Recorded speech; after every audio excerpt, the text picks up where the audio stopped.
Hello friends.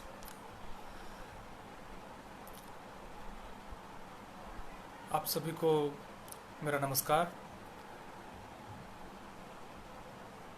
मैं अपना वक्तव्य शुरू करने से पहले सबसे पहले तो जय फूले, जय भीम, जय बिरसा, जय फातिमा, जय मंडल। साथियों,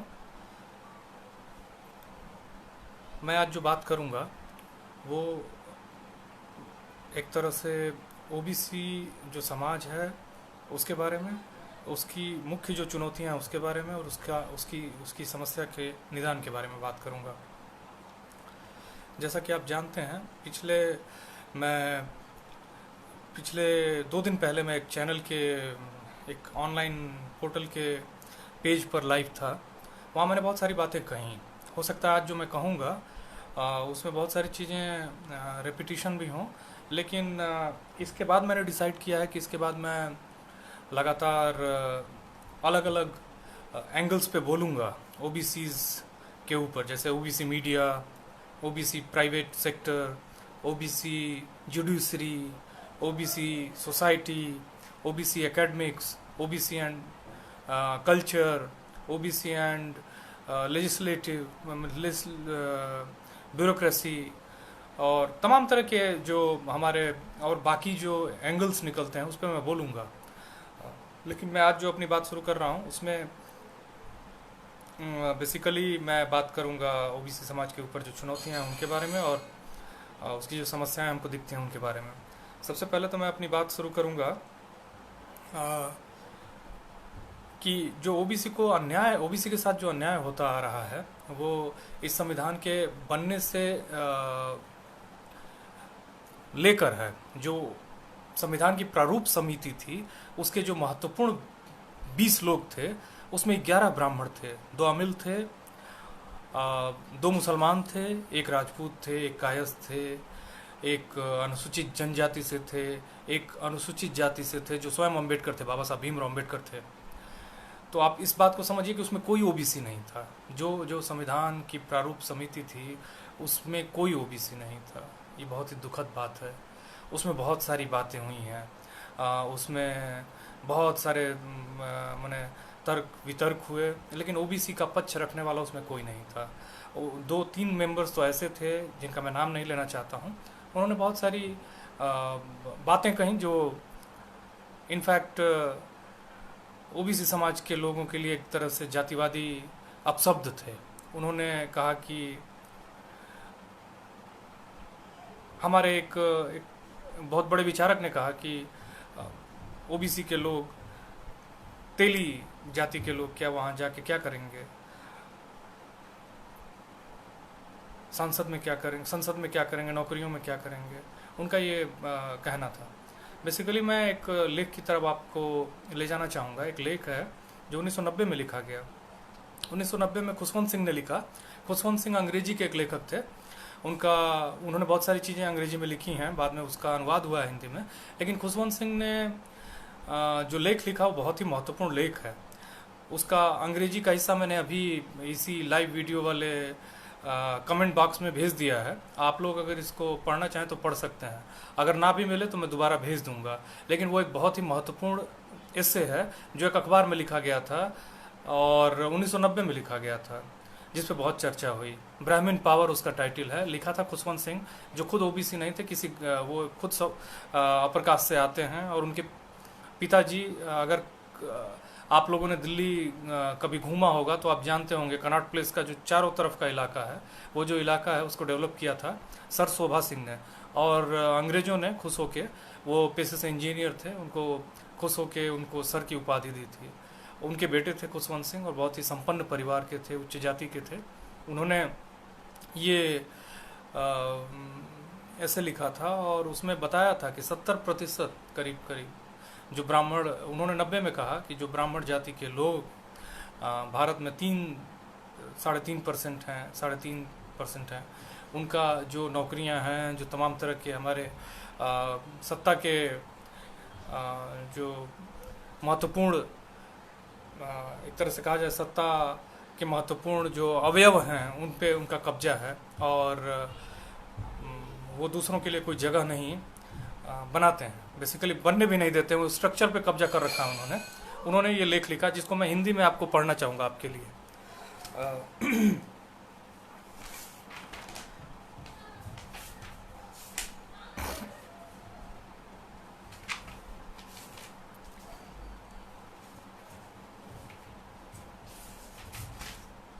हाँ, मैं खुशवंत सिंह के उस लेख को पढ़ रहा हूँ, हिंदी अनुवाद पढ़ रहा हूँ उसका, ध्यान से सुनिएगा। ब्राह्मणों की जनसंख्या हमारे देश की कुल जनसंख्या में से 3.5% से अधिक नहीं है, लेकिन आज वे 70% नौकरियों पर काबिज हैं। मैं यह मानकर चलता हूँ कि यह आंकड़ा केवल राजपत्रित पदों का है। उप सचिव से ऊपर के उच्च प्रशासनिक पदों पर 500 में से 310 ब्राह्मण हैं, यानी 62%। 26 प्रदेश मुख्य सचिवों में से 19 ब्राह्मण हैं। 27 राज्यपाल और उपराज्यपालों में से 13 ब्राह्मण हैं। सर्वोच्च न्यायालय के 16 न्यायाधीशों में से 9 ब्राह्मण हैं। 330 उच्च न्यायालय के न्यायाधीशों में से 166 ब्राह्मण हैं और 140 राजदूतों में 58 ब्राह्मण हैं। कुल 3300 भारतीय प्रशासनिक अधिकारियों में से 2376 ब्राह्मण हैं। निर्वाचित पदों पर भी इनका प्रदर्शन इतना ही बढ़िया है। 508 लोकसभा सदस्यों में से 190 ब्राह्मण हैं। 244 राज्यसभा सदस्यों में से 89 ब्राह्मण हैं।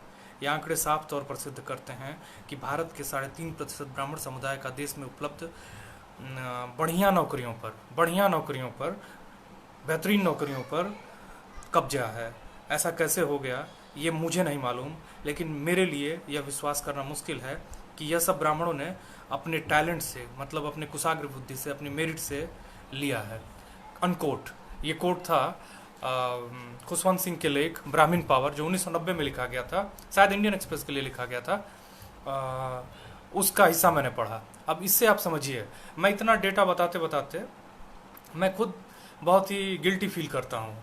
डेटा बताते बताते सेम चीज़ें करीब करीब। और एक चीज़ बहुत सही है, एक बात बहुत ही स्पष्ट है कि एक तो भारत सरकार जल्दी डेटा नहीं देना चाहती है। ओबीसी का एक विचित्र केस है, क्यूरियस केस है, जिसको सभी को जानना चाहिए। आप इसको समझने की कोशिश करिए कि ओबीसी को रिजर्वेशन देती है भारत सरकार, लेकिन ओबीसी का कोई डेटा कंप्लीट नहीं है।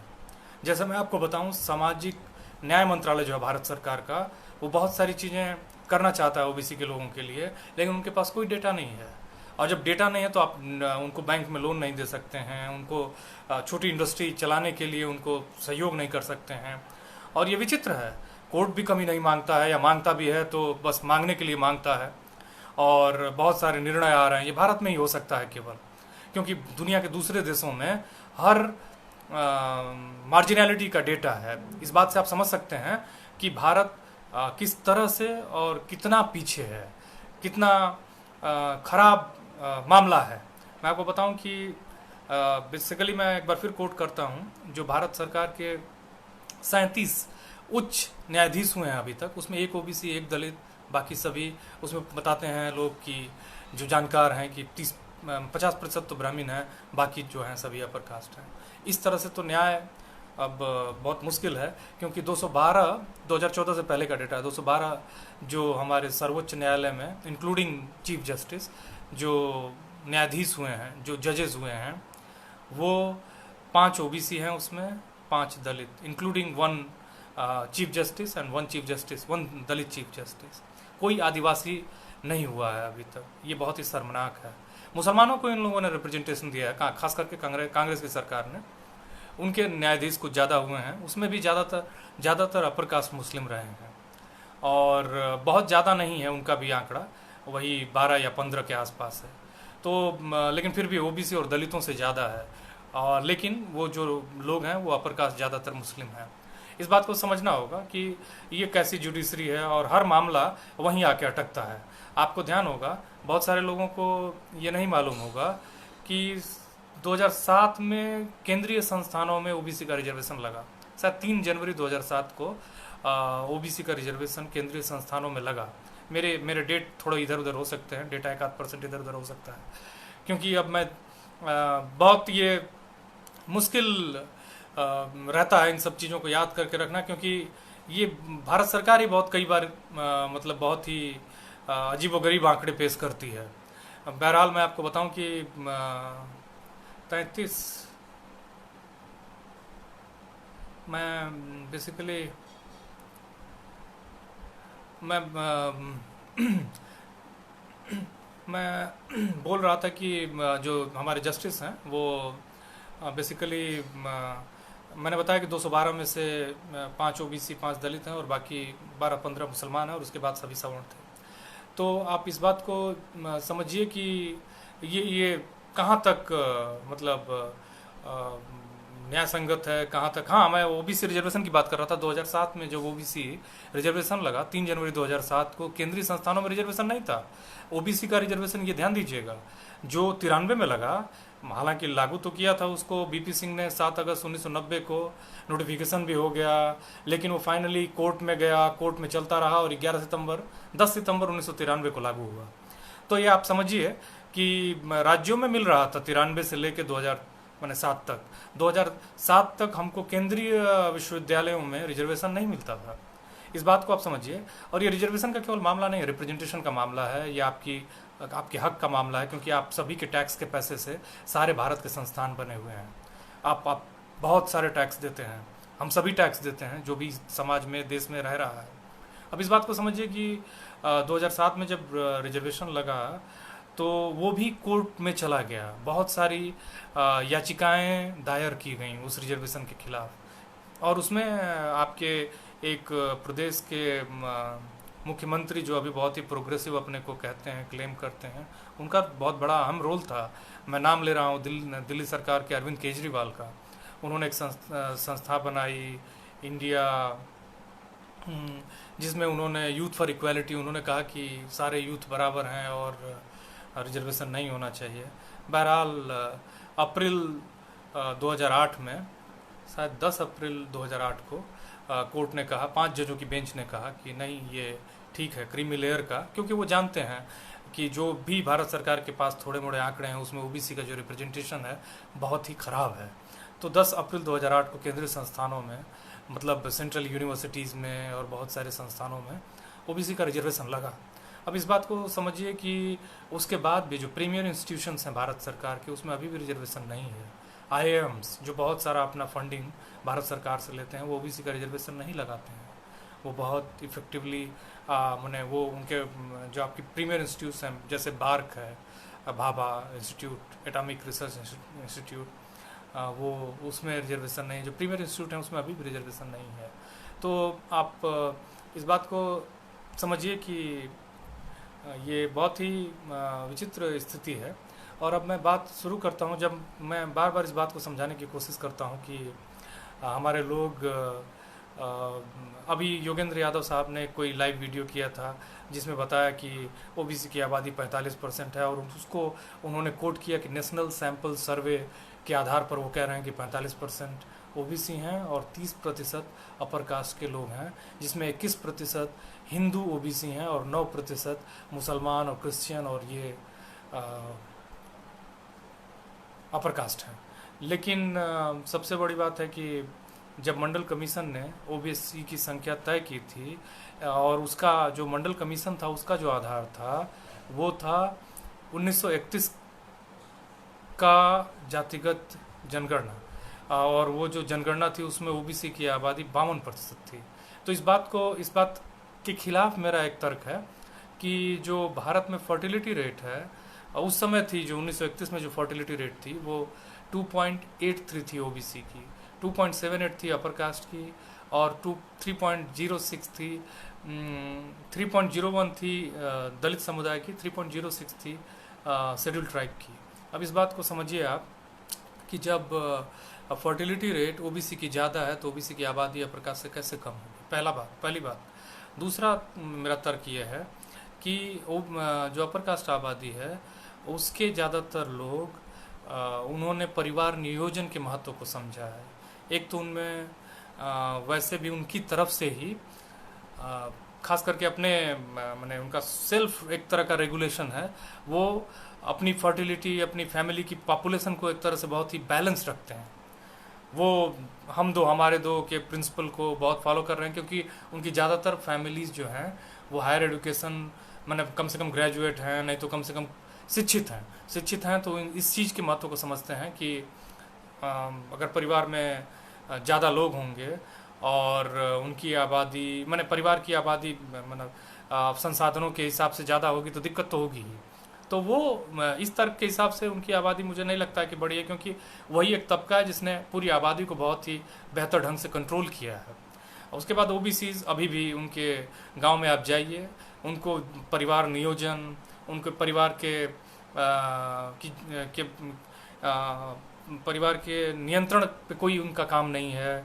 उस पे उनकी कोई जानकारी नहीं है कि वो कैसे, उनको लगता है कि ज़्यादा बच्चे होंगे तो ज़्यादा वो इकोनॉमी को बूस्ट कर सकते हैं, ज़्यादा वो मदद कर सकते हैं। तो ये एक तरह का एक बहुत ही माने एक तर्क है जो योगेंद्र यादव साहब के उस नेशनल सैंपल सर्वे, और नेशनल सैंपल सर्वे की बात को आप इस तरह से भी समझिए कि नेशनल सैंपल सर्वे में जो सैंपल लिए जाते हैं वो बहुत कम लोगों के लिए जाते हैं, बहुत छोटे सैंपल होते हैं, और ये एक सिंबॉलिक एक तरह की स्टडी हो, मैंने एक रिसर्च है, ये एक मेथोडोलॉजी है, मैं मानता हूँ इस बात को, लेकिन उसमें जो सैंपल की साइज़ होती है बहुत छोटी होती है।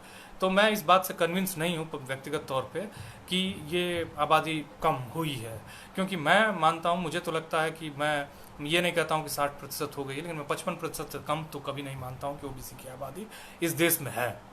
अब बात आती है बहुत सारे महत्वपूर्ण मामलों की, जो यंग जनरेशन के लोग मुझसे जुड़े हुए हैं इस पेज पे, उनको मैं बताना चाहता हूँ कि आप जब बेसिकली जब इतिहास में जाएंगे, इतिहास बहुत ज़रूरी है। बाबा साहब कहा करते थे कि, बाबा साहब से पहले मैं नेपोलियन को कोट करूँगा। नेपोलियन आप जानते ही हैं, नेपोलियन बोनापार्ट को, बहुत ही महत्वपूर्ण व्यक्ति था। वो कहा करता था कि व्यक्ति को दो विषय बहुत ज़रूरी होने चाहिए, एक तो इतिहास और दूसरा मैथमेटिक्स। इतिहास का मतलब है कि आपकी गलतियाँ, आपके अचीवमेंट्स का लेखा जोखा, वो आपको जानकारी उसकी होनी चाहिए। अगर आप अपने फेलियर्स, अपने अचीवमेंट के बारे में नहीं जानते हैं तो आप एक तरह से मतलब एक तरह की एक सीरियस समस्या में हैं। बाबा साहब भीमराव अम्बेडकर भी कहा करते थे कि जो कम्युनिटी अपना इतिहास नहीं जानती है वो इतिहास बना नहीं सकती, और ये बहुत ही स्वाभाविक भी है। अगर आप इस पर थोड़ा सा जोर डाल के इसको समझने की कोशिश करें, इतिहास का मतलब है कि आप अगर अपने पीछे के संघर्षों को नहीं जानते हैं तो आगे के संघर्षों को आप बहुत बेहतर ढंग से लीड नहीं कर सकते हैं, चला नहीं सकते हैं, आगे नहीं बढ़ सकते हैं। इसलिए चाहे आपके दुख हो, चाहे सुख हो, चाहे आपका अचीवमेंट हो, चाहे आपकी फेलियर्स हो, उसकी आपको परफेक्ट जानकारी होनी चाहिए, और वो इतिहास करता है। वो भी इतिहास बहुत ही तार्किक होना चाहिए, आज के इतिहास की तरह नहीं, जो एक बहुत ही दूसरे तरह का इतिहास लिखा जा रहा है, खास करके अपने व्यक्तिगत, अपने सांस्थानिक, अपने कम्युनिटी को बचाने के लिए, जो हमारे वंचित समाज के लोगों के लिए एक भयावह और बहुत ही खतरनाक षड्यंत्र है।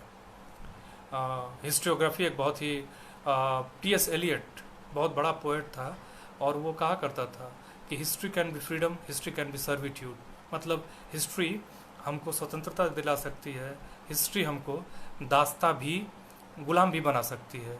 मतलब खराब हिस्ट्री लिख दिया जाए तो हम उसको मान लेंगे, जैसे मनुस्मृति। मनुस्मृति का मैं बार बार एग्जांपल लेता हूँ, मैं एक दिन मनुस्मृति पे भी अपना एक पूरा लेक्चर दूंगा। मैं उसके कई एडिशंस का अध्ययन कर रहा हूँ, और उसका अध्ययन, मनुस्मृति की एक बहुत ही महत्वपूर्ण बात का मैं जिक्र करूँगा।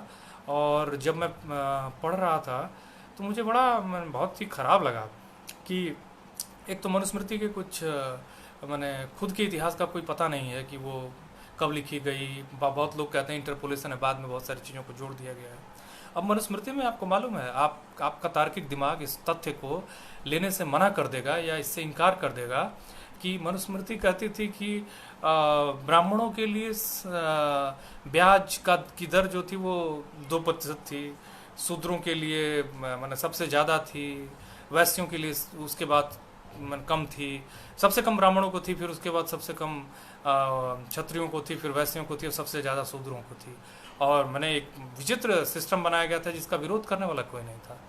एनीवे, मैं मनुस्मृति की बात कर रहा था। तो मनुस्मृति उसी तरह का ग्रंथ है जो मैंने आपको एक सांस्कृतिक गुलामी की तरफ ले जाता है। और मैं एक और बात स्पष्ट कर देना चाहता हूँ, जो ओबीसी का तबका बहुत गंभीरता से सफ़र कर रहा है, उसके पीछे जो मुख्य कारण है वो उनकी सांस्कृतिक आधार का नहीं होना, उनके सांस्कृतिक आधार का नहीं होना। अब इस भारत देश में एक बहुत बड़ा वामपंथी चिंतक था जिसको आप सभी जानते होंगे, उनका नाम वो इटली के थे। और एंटोनियो ग्रामची के जब जीवन को आप जानना चाहेंगे तो बड़ा दुख भरा जीवन था। इटली भी बहुत कोई महान देश नहीं था, वहाँ भी तमाम तरह की असमानता थी। जब एंटोनियो ग्रामची पैदा हुआ था तो उसके पिता इटली के बॉर्डर के इलाके से थे, माँ सार्डिनिया से थी, और दोनों बड़े ही दुख में माने दोनों बहुत ही सामान्य अति सामान्य परिवारों के थे। और जो हमारा एंटोनियो ग्रामची के पिताजी थे, शादी के बाद उनकी नौकरी चली गई, परिवार एक बहुत ही दुखद जीवन जी रहा था। उसी बीच एंटोनियो अपना बचपन जी रहा था और ग्रामची ने नज़दीक से गरीबी को देखी। उसने उस गरीबी को महसूस किया, भोगा। वो एक उसके संवेदनशील दिमाग पे बहुत ही गहरी छाप पड़ी। आपने ध्यान दिया होगा कि बहुत सारे संवेदनशील लोग गाँव में पैदा होते हैं और उनका जो नज़रिया होता है जातीय उत्पीड़न पे दूसरों के नज़रिए से बहुत ही डिफरेंट होता है। ये व्यक्ति डिफर इसलिए करता है क्योंकि कुछ लोग उत्पीड़न को सहर्ष स्वीकार कर लेते हैं या मजबूरी में स्वीकार कर लेते हैं, कुछ लोग कभी नहीं स्वीकार कर पाते हैं। जो बहुत ही संवेदनशील होते हैं, जो सही सोचते हैं, उनको लगता है कि हम सभी तो बराबर हैं। आप एक तरफ बराबरी की बात करते हो और उनको जाति के आधार पर वंचित करते हो। तो एंटोनियो ग्रामची ने नज़दीक से देखा अमीरी और गरीबी के फ़र्क को। वो पढ़ना चाहता था, उसके पास किताबें नहीं थी, बहुत दुखी था। और फिर वो लगातार कोशिशें करता रहा। फिर उसको मैंने कुछ तो संवेदनशील था, इधर उधर से जुगाड़ करके पढ़ता था। बाद में उसको तुरीन यूनिवर्सिटी से फेलोशिप मिली और वहाँ पढ़ने गया। वहाँ से उसका असली इंटेलेक्चुअल रियल सेल्फ निकल के आया। और ये कहानी मैं आपको इसलिए बता रहा हूँ कि आपके बच्चे ध्यान दीजिएगा। मैं कुछ भी नहीं हूँ। मैं इसलिए ये वीडियो लाइव कर रहा हूँ कि मेरे जैसे कितने लोग गांव में अपने को ये मान लेते हैं कि हम कमज़ोर हैं, हम पढ़ नहीं सकते हैं, हम छोटी जाति के हैं, हम दलित हैं, आदिवासी हैं, ओबीसी हैं, हम कमज़ोर हैं पढ़ने से। एक्चुअली क्या होता है कि मैं बार बार इस बात को कहता हूँ, कमज़ोरी तो आपका जो आपका सामाजिक आधार है या आर्थिक स्थिति है वो तय करती है, वो आपको कमज़ोर बनाती है। और उसमें आपका कोई दोष नहीं है। आपको इस बात को समझना है कि आप अगर अंबानी जी के उस एंटीला में पैदा होते या फिर किसी अपने बड़े मंदिर के पुजारी के घर में पैदा होते तो शुरू से ही आप मालपुआ खाते और फल खाते, दूध पीते, घी खाते। आप माल न्यूट्रिशन हैं, आप का पेट नहीं भरता है ठीक से, दिमाग कैसे भरेगा। तो बेसिकली हमारे बच्चे मान लेते हैं, जबकि इंटेलिजेंस मेरिट जो होती है वो 3 चीज़ों से तय होती है, इंटेलिजेंस, एम्बियंस और अपॉर्चुनिटी से। इंटेलिजेंस का मतलब होता है कि आपकी व्यक्तिगत माने पकड़ने की क्षमता, चीज़ों को समझने की क्षमता। एम्बियंस माने वातावरण, कि परिवार का वातावरण कैसा। अगर आप माली परिवार में पैदा होते हैं तो स्वाभाविक है कि आपको खेती भी करनी है उसी 24 घंटे में। हो सकता है घर में आके खाना भी बनाना है, नहीं बनाना है तो माँ बाप को मदद करनी है। और जो खेती करेगा और जो 24 घंटा केवल पढ़ाई कर रहा है उसका और उसका कंपटीशन कभी भी इक्वल हो ही नहीं सकता। तो ये मान लेना कि मैं कमज़ोर हूँ, ये कहीं से भी मैंने ठीक नहीं है। और इसलिए आप कभी मानिए मत। इसलिए मैं एंटोनियो ग्रामची की कहानी बता रहा था। उसकी बायोग्राफी को बताने में कहीं कोई मेरी रुचि नहीं थी, लेकिन मैं आपको बताता हूँ कि वो कितना संघर्ष किया था। क्योंकि जब गरीबी होती है ना तो आपका डाइजेस्टिव सिस्टम ख़राब हो जाता है, आप जो खाते हैं पचा नहीं पाते हैं। एंटोनियो ग्रामची को इतनी बीमारियाँ थीं कि वो 46 साल की उम्र में मर गया। और ये खाली इटली का ही नुकसान नहीं था, ये पूरी मानवता का नुकसान था। एंटोनियो ग्रामची अगर आता, बहुत सारे हो सकता है कि कल्चरल हेजेमनी तो उसका एक महत्वपूर्ण चिंतन था ही, हो सकता है कि इस तरह के 50 टर्म्स से के साथ वो पूरी मानवता को मदद कर सकता था। बहुत सारी वो असमानता को, बौद्धिक असमानताओं को थियरी के माध्यम से ऊपर ले आता, जो सभी के ऊपर आने में या सभी की मुक्ति में एक बहुत बड़ा फार्मूला सिद्ध होता। तो बेसिकली मैं यही कहना चाह रहा था, इसलिए मैंने इस कहानी को बताया। और एक और चीज़ मैं बता देता हूँ कि एंटोनियो ग्रामची कुबड़ हो गया था। एक बीमारी हो गई थी उसको, उसका पीठ जो है मुड़ गई थी, वो बहुत कष्ट में जिया वो। और अंत में तो 5-6 साल वो लेफ्ट पार्टी से जुड़ा हुआ था, कम्युनिस्ट आइडियोलॉजी का था, मार्क्स से बहुत प्रभावित था। मार्क्स के इस सिद्धांत से कि बेस ही जो है ना वो सुपर स्ट्रक्चर को तय करती है। आपकी जो इकोनॉमिक कंडीशन है, आपकी जो सोशल कंडीशन है, वो आपको आपके मैंने सारी चीज़ों को तय करती है। बहुत प्रभावित था वो, कई बार रूस भी गया अपने जीवन काल में। बाद में 5-6 साल वो जीवन काल में अपने जेल में रहा, बहुत ही दुख में रहा, और वहीं से उसने लिखा। उसने प्रिजन नोटबुक लिखे हैं, उसने बहुत सारे पैम्फलेट्स लिखे हैं, और उसी में उस चिंतन में ही एक महत्वपूर्ण टर्म निकल के आया, कल्चरल हेजेमनी। कल्चरल हेजेमनी से पहले मैं एक और चीज़ डिस्कस कर देना चाहता हूँ कि जो आप अपने बच्चों को बताते हैं ना कि बच्चे हमारे मान लेते हैं कि नहीं हम कमज़ोर हैं, या मान लेते हैं कि, वैसे तो आजकल के मैं इधर के अपने बच्चों को देख रहा हूँ, बहुत ही अच्छे हैं और बहुत ही ओपनली सारी चीज़ों के, खास करके जो सेमी अर्बन इलाकों के बच्चे हैं गांव में, इसलिए उनको मानने नहीं देना है कि तुम कमज़ोर हो। उनको ये बताना है कि हाँ तुम्हारे पास संसाधन कम है, इसलिए बहुत सारी चीज़ें तुम्हारी प्रभावित होती हैं। इसीलिए आजकल आप देखते होंगे कि सवर्ण बिरादरी के लोग कहते हैं कि सभी को पढ़ने की ज़रूरत क्या है, आप तो मैंने बहुत सारी जातियाँ पढ़ने के लिए बनी ही नहीं हैं। वो कहते हैं, ओपनली कहते हैं कि नहीं भाई, जो सर्विस के लिए बना था उसको सर्विस करना चाहिए, जो पढ़ने के लिए बना था, ऐसा जबकि कुछ भी नहीं है। आप और ये बोल के वो आपकी कंडीशनिंग करते हैं। कंडीशनिंग का मतलब है कि आपको तैयार करते हैं कि नहीं नहीं मुझे नहीं पढ़ना है, या वो आपको बोल के इस तरह से तैयार करते हैं कि नहीं, आप 4-5 बार सोचने के बाद 6वीं बार मान ही लें कि ना हमको शायद पढ़ना नहीं था या पढ़ना नहीं ही चाहिए। तो ये एक कंडीशनिंग का हिस्सा है। कंडीशनिंग एक तरह की बहुत ही मैंने एक साजिश है ये, और वो लगातार एक टूल पर टूल खोजते रहते हैं और आपके खिलाफ साजिश करते रहते हैं। और इस साजिश से होता यही है कि हमारे यूथ डिस्करेज होते हैं, तो उनकी इंडिविजुअल लाइफ ख़राब होती है, तो सोसाइटी और फिर देश, और ये पूरा कनेक्शन है, एक बहुत बड़ा कनेक्शन है, बहुत डेडली कनेक्शन है, जो बहुत बड़े स्तर पे हमको प्रभावित करता है। इस बात को आपको समझना होगा। इसलिए बच्चों को डिस्करेज करना एक क्राइम है, और अपर कास्ट के लोग ये बखूबी जानते हैं और ये करते हैं। इसलिए करते हैं क्योंकि उनका आधार ही इसी के ऊपर है। अब मैं आपको बताता हूँ कि जमींदारी प्रथा क्या है भारत में। अब जमींदारी प्रथा पे एक पूरा लेक्चर किया जा सकता है, लेकिन मैं आपको बेसिकली, रैयतवाड़ी प्रथा थी और इधर जमींदारी प्रथा थी। जमींदार बहुत बड़े शोषक होते थे, जबकि मैं अगर साफ साफ शब्दों में कहूँ तो जमींदार कुछ नहीं बल्कि दलाल, मैंने बेसिकली जमींदार एक तरह के दलाल होते थे, जो मैंने लोकल राजाओं के साथ मिलके उनके लिए काम करते थे, और वो कर वसूलते थे, ज़मीन भी उनकी होती थी, मज़दूर उनके यहाँ काम करते थे और उनको कर देते थे। उतनी एडवांस टेक्नोलॉजी नहीं थी एग्रीकल्चर में, वो जितना उत्पादन करते थे उसी को देते देते उनका जीवन ख़त्म हो जाता था। और हमेशा मैंने जो जीवन था वो एक कष्ट के ऐसे न ख़त्म होने वाले चक्र में पड़ जाता था, जहाँ से वो कभी निकल नहीं पाते थे। तो अच्छा, जो रैयतवाड़ी प्रथा थी साउथ की, उसमें ये था कि जो मालिकाना हक दे दिया जाता था किसानों को, और किसानों से उनके खेतों की एरिया, क्षेत्रफल के आधार पर उनसे कर लिया जाता था। वो इधर उत्तर के जमींदारी सिस्टम से कहीं ज़्यादा थोड़ा मानवीय था, क्योंकि वहाँ जमींदार का डायरेक्ट इन्वॉल्वमेंट नहीं था। यहाँ जमींदार आपको हर तरह से आपका शोषण करता था। आपने दामुल फिल्म देखी है कि नहीं मैं नहीं जानता, लेकिन देखिएगा।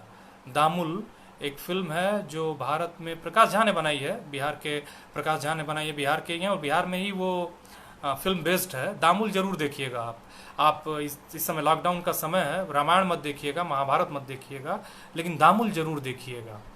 और दामुल वो जो फिल्म है उसमें जो वंचित तबके हैं उनको कैसे लड़ाता है, ये ब्राह्मण और क्षत्रिय जाति के दो लोग हैं उस फिल्म में, जो मुखिया के चुनाव के लिए लगातार एक दूसरे से लड़ते रहते हैं, लेकिन अपने स्वार्थ के लिए वो इतनी बुरी तरह से लड़ाते हैं कि मैंने बहुत सारे लोग मारे जाते हैं। और दामुल फिल्म देखने की ज़रूरत है। तो मैं आगे बढ़ता हूँ और कल्चरल हेजेमनी की बात मैं कर रहा हूँ। कल्चरल हेजेमनी को मैं आपको इस तरह से समझाता हूँ। एक तो मैं आपको एग्जांपल देता हूँ, क्लासिक एग्जांपल। हिटलर जो जिन्होंने अपने जीवन की शुरुआत नाजीवाद से की, जो वहाँ पे राष्ट्रवाद की बात करते थे जर्मनी में, उनका भी जीवन बड़ा ही बहुत ही टफ था, बहुत ही कष्टप्रद था, उसका भी बचपन बड़ा ट्रबल्ड बीता था, और इसीलिए वो अपने जीवन में झकी टाइप का जीवन उसने जिया। मैं समझाना चाह रहा था कल्चरल हेजेमनी को आप इस बात से समझिए कि जैसे आजकल टीवी पे लॉकडाउन के दौरान रामायण और महाभारत भी शायद दिखाया जा रहा है। मैं नहीं जानता हूँ क्योंकि मेरे घर में टीवी नहीं है। और कल्चरल हेजेमनी का मैं आपको एग्जांपल इसी रामायण और महाभारत से समझाता हूँ। रामायण और महाभारत ये कोई सत्य घटना नहीं है, मैं इसको मानता हूँ। जब आप महाभारत की बहुत ज़्यादा तह में जाएंगे कि किसने लिखा, कब लिखी गई, कोई आपको डेफिनेट सोर्स नहीं मिलेगा। डेफिनेट सोर्स नहीं मिलेगा। बड़ा दुख होता है कि जैसे मैं आपको बताता हूँ राजपूतों की उत्पत्ति के बारे में। राजपूतों की उत्पत्ति के बारे में जब आप पता करने जाएंगे तो कई इतिहास की किताबें जो है ये कहती हैं कि ये 7वीं 8वीं शताब्दी में बाहर से आए हुए शक, हूण और कुषाणों की संतान हैं या उन्हीं के लोग हैं। ये ऐसा कहते हैं हमारे पश्चिम के इतिहासकार। लेकिन हमारे जो भारतीय इतिहासकार हैं वो ज़्यादातर एक ही जाति के हैं, उसमें भी जो दूसरी जाति के हैं वो भी अपर कास्ट के हैं। वो कहते हैं नहीं नहीं, उनका जो तर्क है कि नहीं, मनुस्मृति में बहुत सारी बातें की गई हैं जो उनके उसमें उनका सोर्स मिलता है, जबकि मनुस्मृति के बारे में ही बताया जाता है कि उसका कहीं कोई डेफिनेट सोर्स नहीं है कि कब लिखी गई है, कब नहीं लिखेंगे। बहुत सारी चीज़ें बाद में जोड़ी गई हैं। तो जब आप इसको एक्सप्लोर करने जाते हैं तो आपका सर दर्द करने लगता है। इनफैक्ट मैं आपको सही में बताऊं, कई मैं हिस्ट्री की किताबें पढ़ चुका हूं।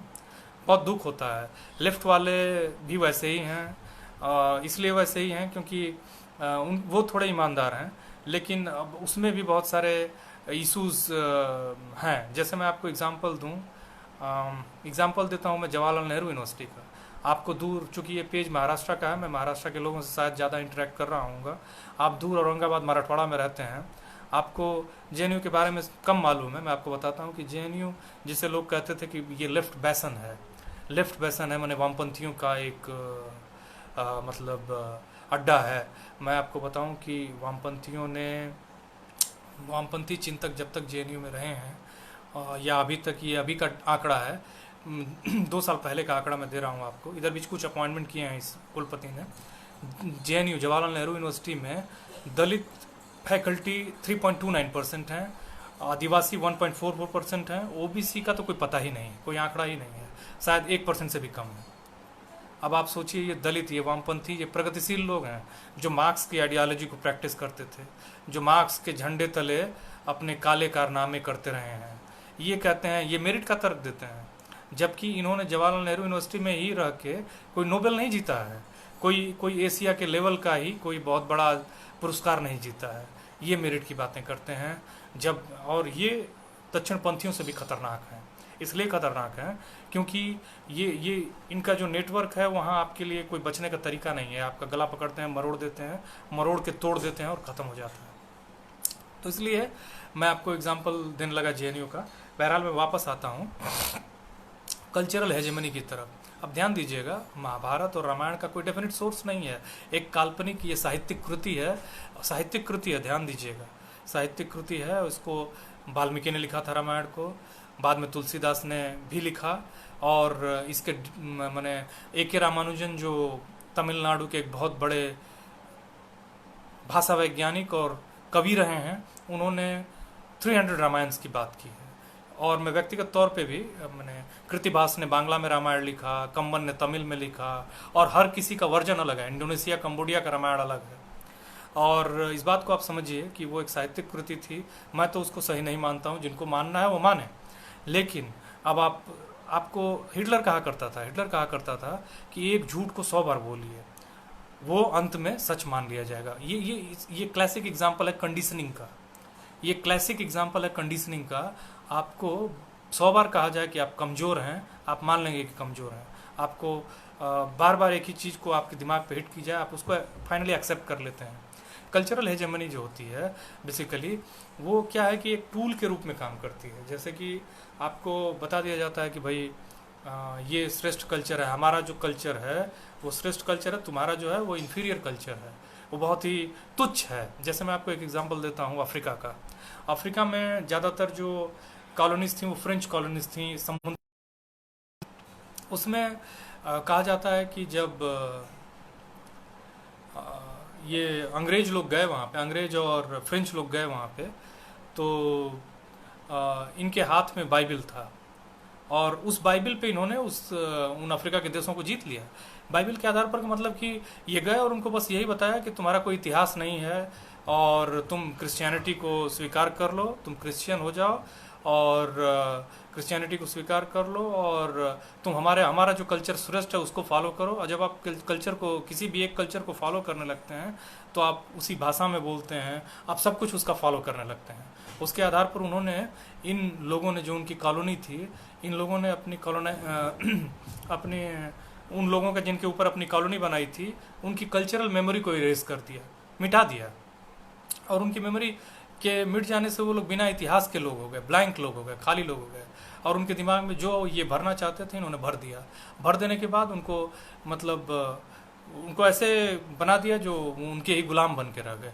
ये बहुत बड़ा कारण है अफ्रीका के बहुत सारे देशों का ठीक से एक समाज के रूप में नहीं उभर पाने का अब तक।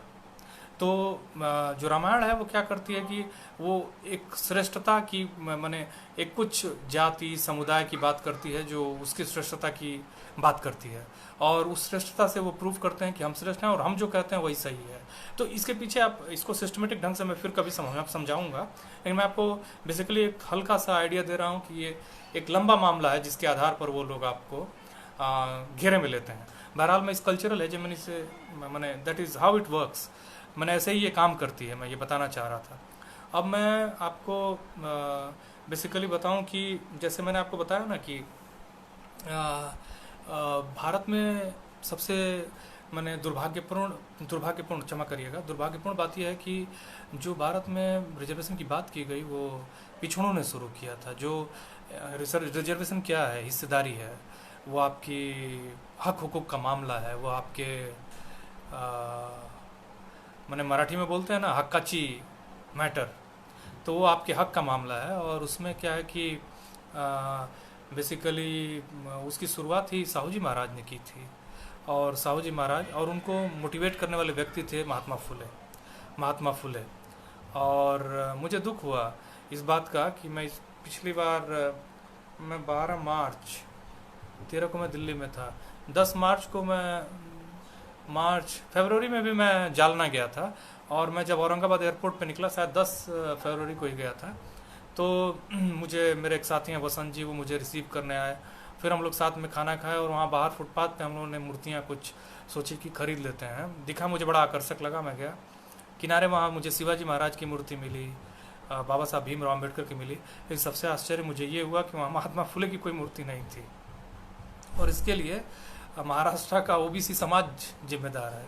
इनफैक्ट जिसने रास्ता दिखाया पूरे भारत को, उस व्यक्ति की मूर्ति नहीं। अच्छा, मूर्ति क्यों नहीं बिक रही है? क्योंकि खरीदी नहीं जा रही है। बनाने वाले बड़े स्मार्ट होते हैं, अगर वो बिक रही है तो वो जरूर बनाएंगे, बिक नहीं रही है तो क्यों बनाएंगे? तो मैं तुरंत समझ गया कि बिक नहीं रही है। बिक क्यों नहीं रही है? क्योंकि ओबीसी के लोगों के बीच में ये सेंस ऑफ मैंने उनके अंदर ये गर्व की बात ही नहीं है कि महात्मा फुले जैसा महान समाज सुधारक उनके समाज से था, उनकी जाति से था, उनके संप्रदाय से था। इसलिए आपको ना ये सेंस ऑफ ग्लोरी जो है ना, ये जोड़ना पड़ेगा, आपके मन में लाना होगा। आपको अपने कल्चरल आइकन्स को नहीं भूलना है, सोशल आइकन्स को नहीं भूलना है। महात्मा फुले ने ये उनको कन्विंस किया, किसको? साहू जी महाराज को। साहू जी महाराज ने अपने यहाँ, उन्होंने देखा कि कोई हमारे यहाँ विविधता नहीं है, एक ही जाति के लोग ज़्यादातर संख्या में हैं, तो उन्होंने मैंने पिछड़ों के लिए including all the backwards reservation लगाया अपने यहाँ। उसके बाद जो दूसरा सबसे महत्वपूर्ण मैंने एक तरह से राजा थे, वो उनसे पहले एक तरह से ये बात शुरू हो गई थी मद्रास प्रेसिडेंसी में। मद्रास प्रेसिडेंसी में 3% ब्राह्मण आबादी थी, और उनका जो उच्च नौकरियां थी उसमें करीब करीब 47% उनका 43% उनका रिप्रेजेंटेशन था। 3% लोगों का 43% रिप्रेजेंटेशन। और इस पे उस समय वहाँ के लोगों ने इस बात को पकड़ लिया कि ये तो गलत है, अगर यही लोग ओवर रिप्रेजेंटेड होते रहेंगे तो फिर हम लोग कहाँ जाएंगे। और इस बात को आप समझिए कि ओवर रिप्रेजेंटेशन का मामला भी बड़ा मैंने महत्वपूर्ण है। ओवर रिप्रेजेंटेशन का मतलब है कि उससे होता क्या है कि अगर एक जाति दूसरों की कीमत पे फ्लरिश कर रही है, तो दूसरे क्या होते हैं कि वो हमेशा अंडर रिप्रेजेंटेड रहते हैं और समाज को नुकसान होता है। समाज जो है कभी इक्वल समाज के रूप में इवॉल्व नहीं होता है। और आप ध्यान दीजिए, जब एक दिन सबको नौकरियों में बंटवारा हो जाएगा सारी जातियों को माने अनुपात के हिसाब से, तो आपको इस बात को समझ लेना है कि लोग तब प्राइवेट सेक्टर और तमाम दूसरी चीज़ें ऑटोमेटिक सुधरने लगेंगी, क्योंकि ज़्यादातर हमारे इंटेलिजेंट यूथ उधर की तरफ जाएंगे और उसमें अपनी ऊर्जा को लगाएंगे और हर सेक्टर सुधर जाएगा। चाहे वो और हर सेक्टर में जो है ना वो डिग्निटी ऑफ लेबर जुड़ जाएगी। जैसे कोई अपना भाई अगर ऑटो ही चलाएगा तो वो पढ़ा लिखा होगा और बेहतर होगा, और वो 8 घंटा से ज़्यादा नहीं चलाएगा। अगर 8 घंटे से ज़्यादा चलाता है तो वो फिर कहेगा कि हमको एकदम आइडियल कंडीशन मिल दीजिए, और नहीं देती है सरकार तो फिर कहेगा कि वो अमीर आदमी इतना ज़्यादा पैसा क्यों एक्यूमुलेट कर रहा है, वो क्रोनी कैपिटलिज्म के थ्रू एक्यूमुलेट कर रहा है। तो आप ऐसा करिए कि हम उसके ऊपर वेल्थ टैक्स लगाइए और हम लोगों को वहाँ से पैसा जो आपको बचता है उसको दीजिए। तमाम उपाय सुधार के, मैं तो छोटा सा एग्जाम्पल दे रहा हूँ, लेकिन इस बात को समझिए कि ये बेसिकली मद्रास प्रेसिडेंसी जो थी वो बहुत ही प्रोग्रेसिव थी, और वहाँ पे ये बेसिकली शुरू हुआ, और वहाँ की जो प्रेसिडेंसी थी वो राजी हो गई कि नहीं, हम रोस्टर बनाएंगे। ध्यान रखिएगा, पिछले साल रोस्टर पे बहुत बड़ा मूवमेंट हुआ भारत में, जिसमें मैं भी शामिल था एक कार्यकर्ता के रूप में, सामाजिक कार्यकर्ता के रूप में। और आपको आश्चर्य होगा, मुझे भी जब मैं पढ़ रहा था तो मुझे आश्चर्य हुआ कि मैंने अंग्रेज इतने सिस्टमेटिक थे। मैं बहुत सारी मामलों में उनकी तारीफ नहीं कर सकता हूँ, लेकिन इस मामले में मैं तारीफ करता हूँ कि मुझे मालूम चला कि जो पहला भारत में रोस्टर बना वो अंग्रेजों ने बनाया है। उन्होंने 12 पोस्ट के रोस्टर बनाया था, जिसमें 4, 2, 3, 6 ऐसे करके बांटा था सारी कम्युनिटीज़ को, और सबको रिप्रेजेंटेशन दिया था। तो मद्रास प्रेसिडेंसी की ये बात, उसके बगल में मैसूर है, वहाँ तक फैली। मैसूर बहुत ज़्यादा दूर नहीं है, 350-325 किलोमीटर, 350 पौने 400 किलोमीटर है चेन्नई से। तो मद्रास में उस समय वडियार राजाओं का राज्य था। उन्होंने भी देखा कि उनके भी जो यहाँ जहाँ जो मंत्री थे, जो काम करने वाले लोग थे ऑफिसेज में, उसमें भी ब्राह्मणों का ओवर रिप्रेजेंटेशन था। उन्होंने भी अपने यहाँ रिजर्वेशन उसी आधार पर लगा दिया। इस बात को आप समझिए कि भारत में जो रिजर्वेशन में जो कह रहा हूँ, भारत में जो हिस्सेदारी का मामला जो लड़ाई शुरू हुई, उसमें पिछड़ों ने उस लड़ाई को लीड किया। ध्यान दीजिएगा, पिछड़ों ने उस लड़ाई को लीड किया। साहू जी महाराज पहले आदमी थे, फिर मद्रास प्रेसिडेंसी के लोग थे, फिर उसके बाद मैसूर के लोग थे। मैसूर राज्य के जो वडियार राजा थे, मैं उस राजा का नाम भूल रहा हूँ, उन्होंने उसको लागू किया। तो 3 इंपॉर्टेंट एग्जाम्पल हैं। ये रिजर्वेशन चालू कर चुके थे 1921 में, मैसूर के लोगों ने शुरू कर दिया था 1921 में, और ये वो अपने हिसाब से दे रहे थे। बाद में तमिलनाडु में बहुत सारे रिफॉर्म के काम चल रहे थे हिस्सेदारी के मामले में, वहाँ जस्टिस पार्टी बन गई, और उसके बाद पेरियार आ गए। पेरियार ने कहा कि जो जाति जिस अनुपात में है उसको उसके हिसाब से, बहुत सारे हमारे सामाजिक कार्यकर्ता कहते हैं कि फलाने नेता ने पहले ये प्रोपोर्शनेट रिजर्वेशन की बात की।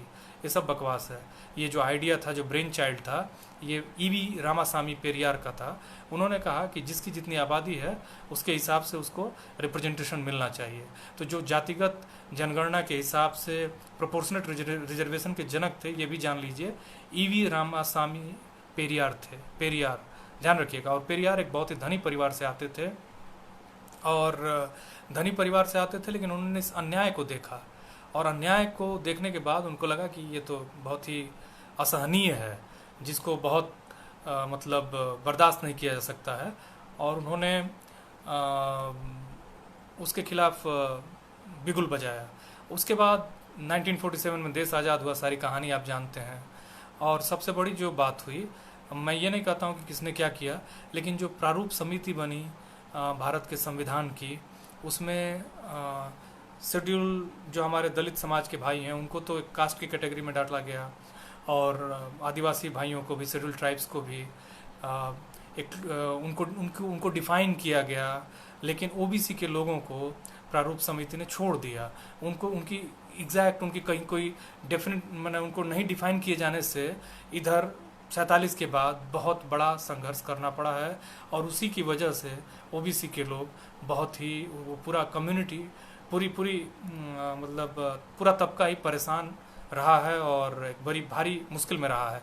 उसको उसके लिए आर्टिकल 340 बनाया गया, और उसमें कहा गया कि कमीशन होगा, वो तय करेगा, और फिर उसके बाद इन लोगों के लिए अफर्मेटिव एक्शंस के मतलब मामले बनाए जाएंगे, मतलब नियम बनाए जाएंगे और इनको इनके साथ जस्टिस किया जाएगा। इनफैक्ट ये एक तरह का अ, हमारे यहाँ लीगल फ्रेटर्निटी में ये कहावत कही जाती है, justice delayed is justice denied, justice delayed is justice denied. तो ओबीसीज के मामले में यही मामला था कि उनको डिफाइन नहीं किया गया, उनके साथ एक तरह से बड़ा इनजस्टिस हुआ और इस इनजस्टिस की वजह से उनको सफ़र करना पड़ा एक कम्युनिटी के रूप में। काका कालेलकर कमीशन जवाहरलाल नेहरू ने बनाया। जवाहरलाल नेहरू अपने को सोशलिस्ट और एक प्रोग्रेसिव आदमी मानते थे भी बहुत मामलों में। उन्होंने किताब लिखी है discovery of India, an autobiography, वो दोनों किताबें मैंने पढ़ी हैं, बहुत ही अच्छी किताबें हैं। लेकिन जवाहरलाल नेहरू व्यक्ति के रूप में कितने अच्छे थे मैं नहीं जानता हूँ, क्योंकि मैं इस बात को समझ पाया जब बाद में मैं ओबीसी के डॉक्यूमेंट्स को पढ़ रहा था कि नेहरू सोशलिस्ट रहे होंगे लेकिन अच्छे आदमी नहीं थे। उन्होंने एक तबके को गूंगा छोड़ दिया, और गूंगा और बिना उसको वैसाखी के सहारे छोड़ दिया, उसको ऐसे छोड़ दिया जैसे उसका कोई है ही नहीं। उन्होंने काका कालेलकर कमीशन बनवाया, काका कालेलकर ने रिपोर्ट सबमिट की, वो 52 में कमीशन बना, 54 में रिपोर्ट जमा की उसने, और काका कालेलकर ने कहा कि 25% क्लास 1 की ग्रुप ए की नौकरियों में रिजर्वेशन, 33% ग्रुप 2, 40% ग्रुप डी, और एजुकेशनल इंस्टीट्यूशंस में तो 70% रिजर्वेशन की बात की काका कालेलकर ने। अब ये देखिए, वो जो रिपोर्ट जिस व्यक्ति ने बनाई उस व्यक्ति ने फिर फाइनली, और हुआ क्या कि उस कमीशन में सभी जो मेंबर्स थे वो ब्राह्मण थे। उन्होंने कहा कि उन्होंने बहुत विरोध किया जब वो रिपोर्ट बन रही थी कि भाई ये इस तरह से जाति के आधार पर चीज़ें होंगी, रिजर्वेशन दिया जाएगा तो जातिवाद और बढ़ेगा, और यहीं पे साजिश की गई ओबीसी के साथ। और पता नहीं क्या जवाहरलाल नेहरू और काका कालेलकर के बीच में बातें हुई, क्योंकि कोई भी आयोग किसी भी सरकार में उसकी जो हैसियत है प्रधानमंत्री के सामने कुछ नहीं है, आप भी जानते हैं मैं भी जानता हूँ। तो उस आयोग ने कहा कि ओबीसी के लोगों को नहीं, काका कालेलकर ने फिर उसके बाद वो स्टेटमेंट दिया कि देखिए मुझे लगता है, मैंने ये रिपोर्ट तो बनाई है लेकिन ये लगता है कि जाति की ज़्यादा बात करने से जातिवाद और फैलेगा, और ये जो मैंने रिपोर्ट बनाई है इसमें बहुत सारे फ्लॉज हैं, इसकी मेथोडोलॉजी भी बहुत सही नहीं है। भाई उन्होंने आंकड़ा उस समय जो हो सकता था वो इकट्ठा किया था, उसके हिसाब से उन्होंने रिपोर्ट बनाई थी। फिर एकाएक उनको क्या हुआ कि उन्होंने कहा कि नहीं, ये हमको जातिवाद इससे बढ़ेगा। ये आप समझ सकते हैं कि जैसे फिल्मों में होता है ना, जो बड़ा बॉस होता है या जितना भी जो माने ख़राब काम करने वाला आदमी होता है, उसके जो आदमी होते हैं उनको अपने हिसाब से स्टेटमेंट दिलाता है। तो उस बॉस ने कहा कि आप इसको ऐसे करिए, और उस कमीशन को कहा गया कि नहीं, इसकी रिपोर्ट सही नहीं है और ये लागू नहीं होगी, या भगवान जाने क्या होगी। लेकिन मैं आपको बताऊं कि मैं किसी पार्टी से जुड़ा हुआ नहीं हूं और नहीं किसी पार्टी के प्रति मैं इमोशनल हूं, क्योंकि मैं बताऊं ये सारी पार्टी के लोग सारे, मैंने खास करके जो गरीब और वंचित लोग हैं उनसे तो पहले ये साजिश करते हैं, क्योंकि उनका हर एक एक्शन उनको तो लाभ पहुंचाता है, और उनको उन पार्टी के लोगों को जो एक्शन अनड्यू लाभ पहुंचाता है वो तुरंत हमारी वंचित जनता को बहुत बड़ा नुकसान पहुंचाता है। तो कांग्रेस के लोगों ने भयावह काम किया, और उसके बाद सुनिए, ये लंबा डेफर होता गया। उसके बाद तो आपकी महान इंदिरा गांधी आई, जिनकी महानता ऐसे ही बनाई गई है जो अभी के एक बहुत महान शासक की बनाई गई है। तो ये महानता जो है ना कंस्ट्रक्ट की जाती है। इस कंस्ट्रक्शन में आप समझिए कि इस कंस्ट्रक्शन में कौन रोल प्ले करता है। अभी जो मीडिया रोल प्ले कर रहा है, अभी हम समझ गए हैं कि मीडिया किसी के लिए एक तरफ से बायस्ड है, लेकिन उस समय हम नहीं जानते थे कि मीडिया क्या कर रहा है, क्योंकि हमको हमारी नज़रें इतनी मतलब संकुचित थीं कि हमको लगता था नहीं ये तो अंतिम माता दुर्गा की अवतार हैं और यही हमको तारेंगी। क्योंकि जब आप देखेंगे लिटरेसी रेट जो ओबीसी, दलित और आदिवासी समुदाय में एकदम बहुत ही ख़राब स्थिति में थे, तो लोगों के पास जब तर्क करने की क्षमता नहीं होगी, जब उनके पास बहुत सारी कल्चरल कैपिटल, सोशल कैपिटल तक एक्सेस नहीं होगी, तो वो किसी को भगवान मान ही लेंगे। तो वो दुर्गा माँ आई, उन्होंने इग्नोर किया भारत को, वो दूसरे विश्व गुरु बनाना चाहती थी, पता नहीं क्या बनाया, लेकिन बहरहाल उसके बाद कांग्रेस की सरकार, उन्होंने बहुत सारे उल्टे सीधे काम किए, जेपी का आंदोलन हुआ, और 26 जून 1975 को उन्होंने इमरजेंसी लगा दी अपनी तानाशाही में। और उनको हराया था राजनारायण ने। उन्होंने कैसे मतलब कितने विकृत ढंग से सुप्रीम कोर्ट के साथ मिलके, कोर्ट के साथ मिलके साजिश की अपने चुनाव को वैलिड दिखाने के लिए। फिर अंत में हारी और उस हार को वो पचा नहीं पाई। उस कुंठा में उन्होंने पूरे भारत के लोगों से उन्होंने उसको वैसे किया और इमरजेंसी लगी, दुर्दशा हुई। फिर 79 में जनता पार्टी की सरकार बनी और उसमें यह तय किया गया कि भाई ओबीसी के लिए कमीशन बनेगा। कमीशन बना और उसने अपनी रिपोर्ट भी सबमिट की। बीपी मंडल का कमीशन था। बीपी मंडल एक रिलेटिवली अच्छे परिवार से आते थे। उन्होंने अपने कंफर्ट जोन को छोड़ा और वो समझ गए थे कि अभी का मेरा जो काम है ये आने वाली 30-40 मैंने 20-25 साल बाद हमारे आने वाली पीढ़ियों के लिए बहुत ही महत्वपूर्ण काम होगा। इसलिए वो लॉ ग्रेजुएट थे, अच्छी फैमिली से थे, चीफ मिनिस्टर रह चुके थे बिहार के, लेकिन फिर भी वो आए और उन्होंने इस कमीशन को संभाला। बहुत मेहनत की 2 साल। और मैं आपको बता रहा हूँ, इस फोरम से बता रहा हूँ, मैं आपको बताऊँ कि मैं इस फोरम से बता रहा हूँ कि आने वाले 10 सालों में बीपी मंडल को भारत रत्न मिलना ही मिलना है। दूसरे को मिले या ना मिले, मैं नहीं जानता हूँ कि उनका काम बाबा साहब भीमराव अम्बेडकर के बराबर है नहीं है। मैं ये जानता हूँ उनका बौद्धिक काम एकदम नहीं है, लेकिन उन्होंने जो मंडल कमीशन बनाया बहुत बड़ा काम है, बहुत बड़ा और उस समय का बहुत ही साहसिक काम था। जब हर कोई थोड़े से मैंने लाभ लेके और ओबलाइज होके और बिक जा रहा था, उस समय वो आदमी मंत्री पद छोड़कर एक कमीशन को संभालता है जहाँ मेहनत करनी थी, जहाँ मज़ा नहीं लेना था, जहाँ आराम नहीं करना था। उस आदमी ने उस कमीशन का दायित्व संभाला। 2 साल पूरा भारत घूमता रहा वो व्यक्ति। उसने अंत में फिर एक सिस्टमेटिक और मेथोडोलॉजी को फॉलो करके एक रिपोर्ट बनाई और वो रिपोर्ट सबमिट हुई। और सबमिट होने से पहले मैं बता दूं कि मैं आपको बताऊं कि भारत रत्न इधर भी बहुत सारे लोगों को मिला है जिनका मुझे नाम नहीं याद है। और हाँ, ये आप भी ये मतलब लिस्ट अगर देखेंगे आपको आश्चर्य होगा कि भारत में जितने लोगों को भारत रत्न मिला है उसमें शायद एक ओबीसी हैं, शायद एक ओबीसी हैं, यस। और बाकी कोई ओबीसी नहीं है। मतलब ये समझिए आप कि ओबीसी के लोग भारत रत्न नहीं है। कहीं क्यों नहीं है, अब इसका हम लोगों को मतलब इस पर चर्चा करनी होगी, इसके बारे में सोचना होगा। रत्न तो वही हैं जो एक डेफिनेट क्लास से और कास्ट से आते हैं, वही रत्न हैं, बाकी तो पत्थर हैं। तो बहरहाल मैं एक छोटा सा अपनी जीवन से जुड़ी हुई कहानी सुनाता हूँ। 93 में मैं स्कूल में पढ़ता था, 1993 में। और उत्तर प्रदेश में तमाम उथल पुथल मचा हुआ था। उत्तर प्रदेश में पहली बार गैर ब्राह्मण सरकार 1989 में बनी। उससे पहले हम लोग जीके की किताब में याद किया करते थे कि उत्तर प्रदेश के मुख्यमंत्री नारायण दत्त तिवारी 1989 में मुलायम सिंह यादव बने। और ऐसा नहीं था कि वो कोई बहुत चेतना आई थी ओबीसी या दलित उससे बने थे।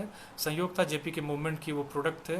जेपी के मूवमेंट की वजह से बहुत सारे सोशलिस्ट जो लीडरशिप थी वो एक तरह से फोर पे आई थी, सामने आई थी, और उसका रिजल्ट था। और उसमें वो चीफ मिनिस्टर बने। फिर बाद में बहुजन समाज पार्टी से उनका गठबंधन हुआ और 93 में भी इन्हीं लोगों की सरकार थी। लेकिन उसमें सबसे महत्वपूर्ण बात यह थी कि हमारे तरफ कांसीराम जो बहुजन समाज पार्टी के एक तरह से संस्थापक थे, वामसेव के भी संस्थापक थे। और मैं आपको बताऊं कि उत्तर भारत में बाबा साहब भीमराव अम्बेडकर को लोकप्रिय करने वाले एकमात्र व्यक्ति थे। वो पंजाब से थे खुद, लेकिन उन्होंने खूब काम किया था। महाराष्ट्र में उन्होंने तो और ज़्यादा काम किया था। महाराष्ट्र में वो पूरा साइकिल से घूमते थे। उत्तर प्रदेश में भी वो साइकिल से घूमते थे और एक बहुत ही जुझारू कार्यकर्ता थे। फर्स्ट क्लास थे, जियो फिजिक्स के स्टूडेंट थे। ओएनजीसी में नौकरी करते थे क्लास 1 की। उस नौकरी को छोड़ के आए और इसमें उन्होंने इस बात को जान लिया था। और वही वो पहले आदमी थे जिन्होंने उत्तर प्रदेश और बिहार में ज्योतिबा फुले को पॉपुलर किया, का पहली बार शायद नाम भी लिया। इस पर भी मैं कोई रिसर्च पेपर लिखूंगा बाद में, क्योंकि बहुत सारे आंकड़े जल्दी ये वंचित समाज से जुड़े हुए लोगों के मिलते नहीं हैं। लेकिन मैं इसको मैंने शामिल कर लिया है अपने रिसर्च के उसमें, और इसको मैं इस पर काम करूंगा। लेकिन मैं व्यक्तिगत तौर पे मैं अखबार पढ़ता था। उस समय मैं छोटा बच्चा था, लेकिन मेरे परिवार के लोग जागृत थे। तो फुले का सबको पॉपुलर करने वाले व्यक्ति नॉर्थ में कांसीराम महाराज थे, कांसीराम जी ने। और मैं जब 93 में बच्चा था तो मैंने इस बात को मतलब महसूस किया कि 1993 में उन्होंने मैं पहली बार एक्चुअली छुट्टी हुई उत्तर प्रदेश में 14 अप्रैल को बाबा साहब की जयंती पे। और ये ध्यान दीजिएगा, अगर कांसीराम नहीं होते तो बाबा साहब भीमराव अम्बेडकर इतने पॉपुलर नहीं होते।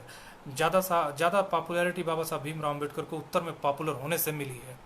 और और हुआ ये उल्टा, मैं आपको बताता हूँ। फुले का नाम लिया जाता था खूब, लेकिन पॉपुलर हुए बाबा साहब भीमराव अम्बेडकर, क्योंकि फुले के जो लोग थे उत्तर प्रदेश में उनसे उनको कनेक्ट नहीं कर पाए। नाम सबसे ज़्यादा फुले का लिया जाता था। और पॉपुलर हुए बाबा साहब भीमराव अम्बेडकर। 93 में मैं छोटा बच्चा था, छुट्टी हुई तो मैंने अपने पिताजी से पूछा कि ये कौन थे बाबा साहब भीमराव अम्बेडकर। मेरे पिताजी ने कहा कि ये महाराष्ट्र के कोई समाज सुधारक थे। मेरे पिताजी भी साइंस ग्रेजुएट थे, बीएससी थे, वो नहीं बता पाए, बहुत ज़्यादा एक्सप्लेन नहीं कर पाए। ये हालत थी चेतना की बाबा साहब भीमराव अम्बेडकर को लेकर उत्तर प्रदेश में। अब मैं आता हूँ वापस बीपी मंडल पर। तो वो जो काम था, आप उसको मैंने, बहुत सारे लोग कह सकते हैं कि बहुत ही मैंने, उन्होंने मंडल कमीशन में खाली काम किया, लेकिन वो करना ही बहुत बड़ी बात थी। और मतलब बीपी मंडल ने उसके बाद उनका जो ये कमीशन लगा, उसकी वजह से बहुत सारे लोगों के जीवन में समृद्धि आई। हालांकि क्रीमी लेयर एक उसमें बहुत बड़ा हर्डल है, जिसकी वजह से 2014 तक तो उसकी 14% भी, जो 27% का रिजर्वेशन है केंद्रीय नौकरियों में, वो नहीं भरा था। और मतलब 2016 में इस सरकार ने कहा कि नहीं, 21% भर चुका है। हालांकि बहुत सारे लोग कहते हैं कि आप आंकड़ा दीजिए, तो आंकड़ा देती नहीं है सरकार, और कहते हैं कि ये 15% से ज़्यादा नहीं है। और सबसे बड़ी बात है कि दलित जो आबादी है भारत में, जो आंकड़ों के हिसाब से वो 15% है, उनके लोगों का 15% से ज़्यादा रिप्रेजेंटेशन है। तो अब इस बात से समझिए कि दलित कम्युनिटी के लोग, जो आबादी में बहुत कम है ओबीसी की तुलना में, उनका रिप्रेजेंटेशन अच्छा खासा है, उनसे मतलब ओबीसी से ज़्यादा है क्लास 1 की नौकरियों में। ये बहुत ही दुखद है और ये अन्याय है। खास करके ये अन्याय हमारा है, हमारे बच्चों के लिए भी, के प्रति भी, क्योंकि हम उनको बोलेंगे कि तुम पढ़ो, तुम ये करो, वो करो, लेकिन हम कितना लड़े हैं अपने अधिकारों के लिए, उनके अधिकारों के लिए। क्योंकि आप ये समझ जाइए, आप नहीं खड़े होंगे तो हमेशा ये आपकी हकमारी होती रहेगी। और अंत में ये ऐसा होगा कि ये 27% 1-2% भी नहीं रह पाएगा। मैं आपको जल्दी में बताता चलूँ कि मतलब जल्दी में मैं आपको ये बताता चलूँ कि अभी भी इतना रिजर्वेशन लगने के बाद 43 सेंट्रल यूनिवर्सिटीज़ में एक भी वाइस चांसलर ओबीसी कम्युनिटी का नहीं है। एक वाइस चांसलर हैं, लेकिन वो ओपन कैटेगरी से हैं, ओपन कोटे से हैं। वो बहुत ही इंटेलिजेंट और अपने हिसाब से आदमी हैं। तो कोई वाइस चांसलर 43 सेंट्रल यूनिवर्सिटीज़ में ओबीसी नहीं है, कोई भी दलित नहीं है। अब इस बात को समझिए कि कितना शर्मनाक है ये, कितना शर्मनाक है। जबकि हम सभी टैक्स देते हैं, हम सभी के टैक्स के पैसे से भारत के विश्वविद्यालय खुले हुए हैं। उसमें फैकल्टीज़ का आंकड़ा सुन लीजिए। ये ईपीडब्ल्यू का एक इकोनॉमिक और पॉलिटिकल वीकली बहुत ही अच्छे अपनी क्रेडिबिलिटी लेख है, उसको मैं कोट कर रहा हूँ। उसके हिसाब से भारत की 75% सेंट्रल यूनिवर्सिटीज़ की जो फैकल्टीज़ हैं वो अपर कास्ट में है। उस अपर कास्ट में भी एक कास्ट का रिप्रेजेंटेशन बहुत ज़्यादा है। मतलब जिनकी आबादी अगर हम 15% माने तो अब सोचिए कि कितना है, 4 टाइम्स हाइयर है। 20% माने तो 3 टाइम्स हाइयर है। और आप समझिए 4 टाइम्स हाइयर है। और जिनका 49% का रिजर्वेशन है, उनका रिप्रेजेंटेशन 25% है। मतलब कितना शर्मनाक है। और दूसरा जो है, सबसे बड़ी आश्चर्यजनक तथ्य तो वो ये है कि 15% की आबादी के लोगों के 10% का इकोनॉमिक वीकर सेक्शन का रिजर्वेशन आ जाता है, और उन राज्यों में भी लागू हो जाता है जहाँ उनकी 10% से कम की आबादी है। बहुत ही विचित्र सब घटनाएं हैं इस देश में। अगर आप नहीं बोलेंगे तो वो आपके घर पर भी कब्जा करके और कहेंगे कि ये आपका घर नहीं है, निकलिए, ये आप यहाँ अवैध ढंग से रह रहे थे।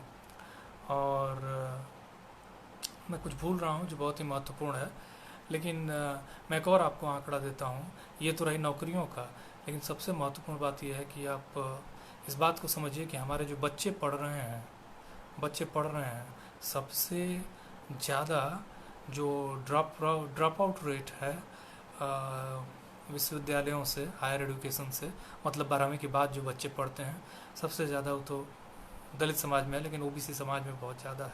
इस तबके के लोग रफली 75-80% हैं, और उनके बच्चे टोटल पढ़ते ही हैं 35% हायर एजुकेशन में। इस बात को आप समझिए कितना ही ये बहुत ही दुखद है।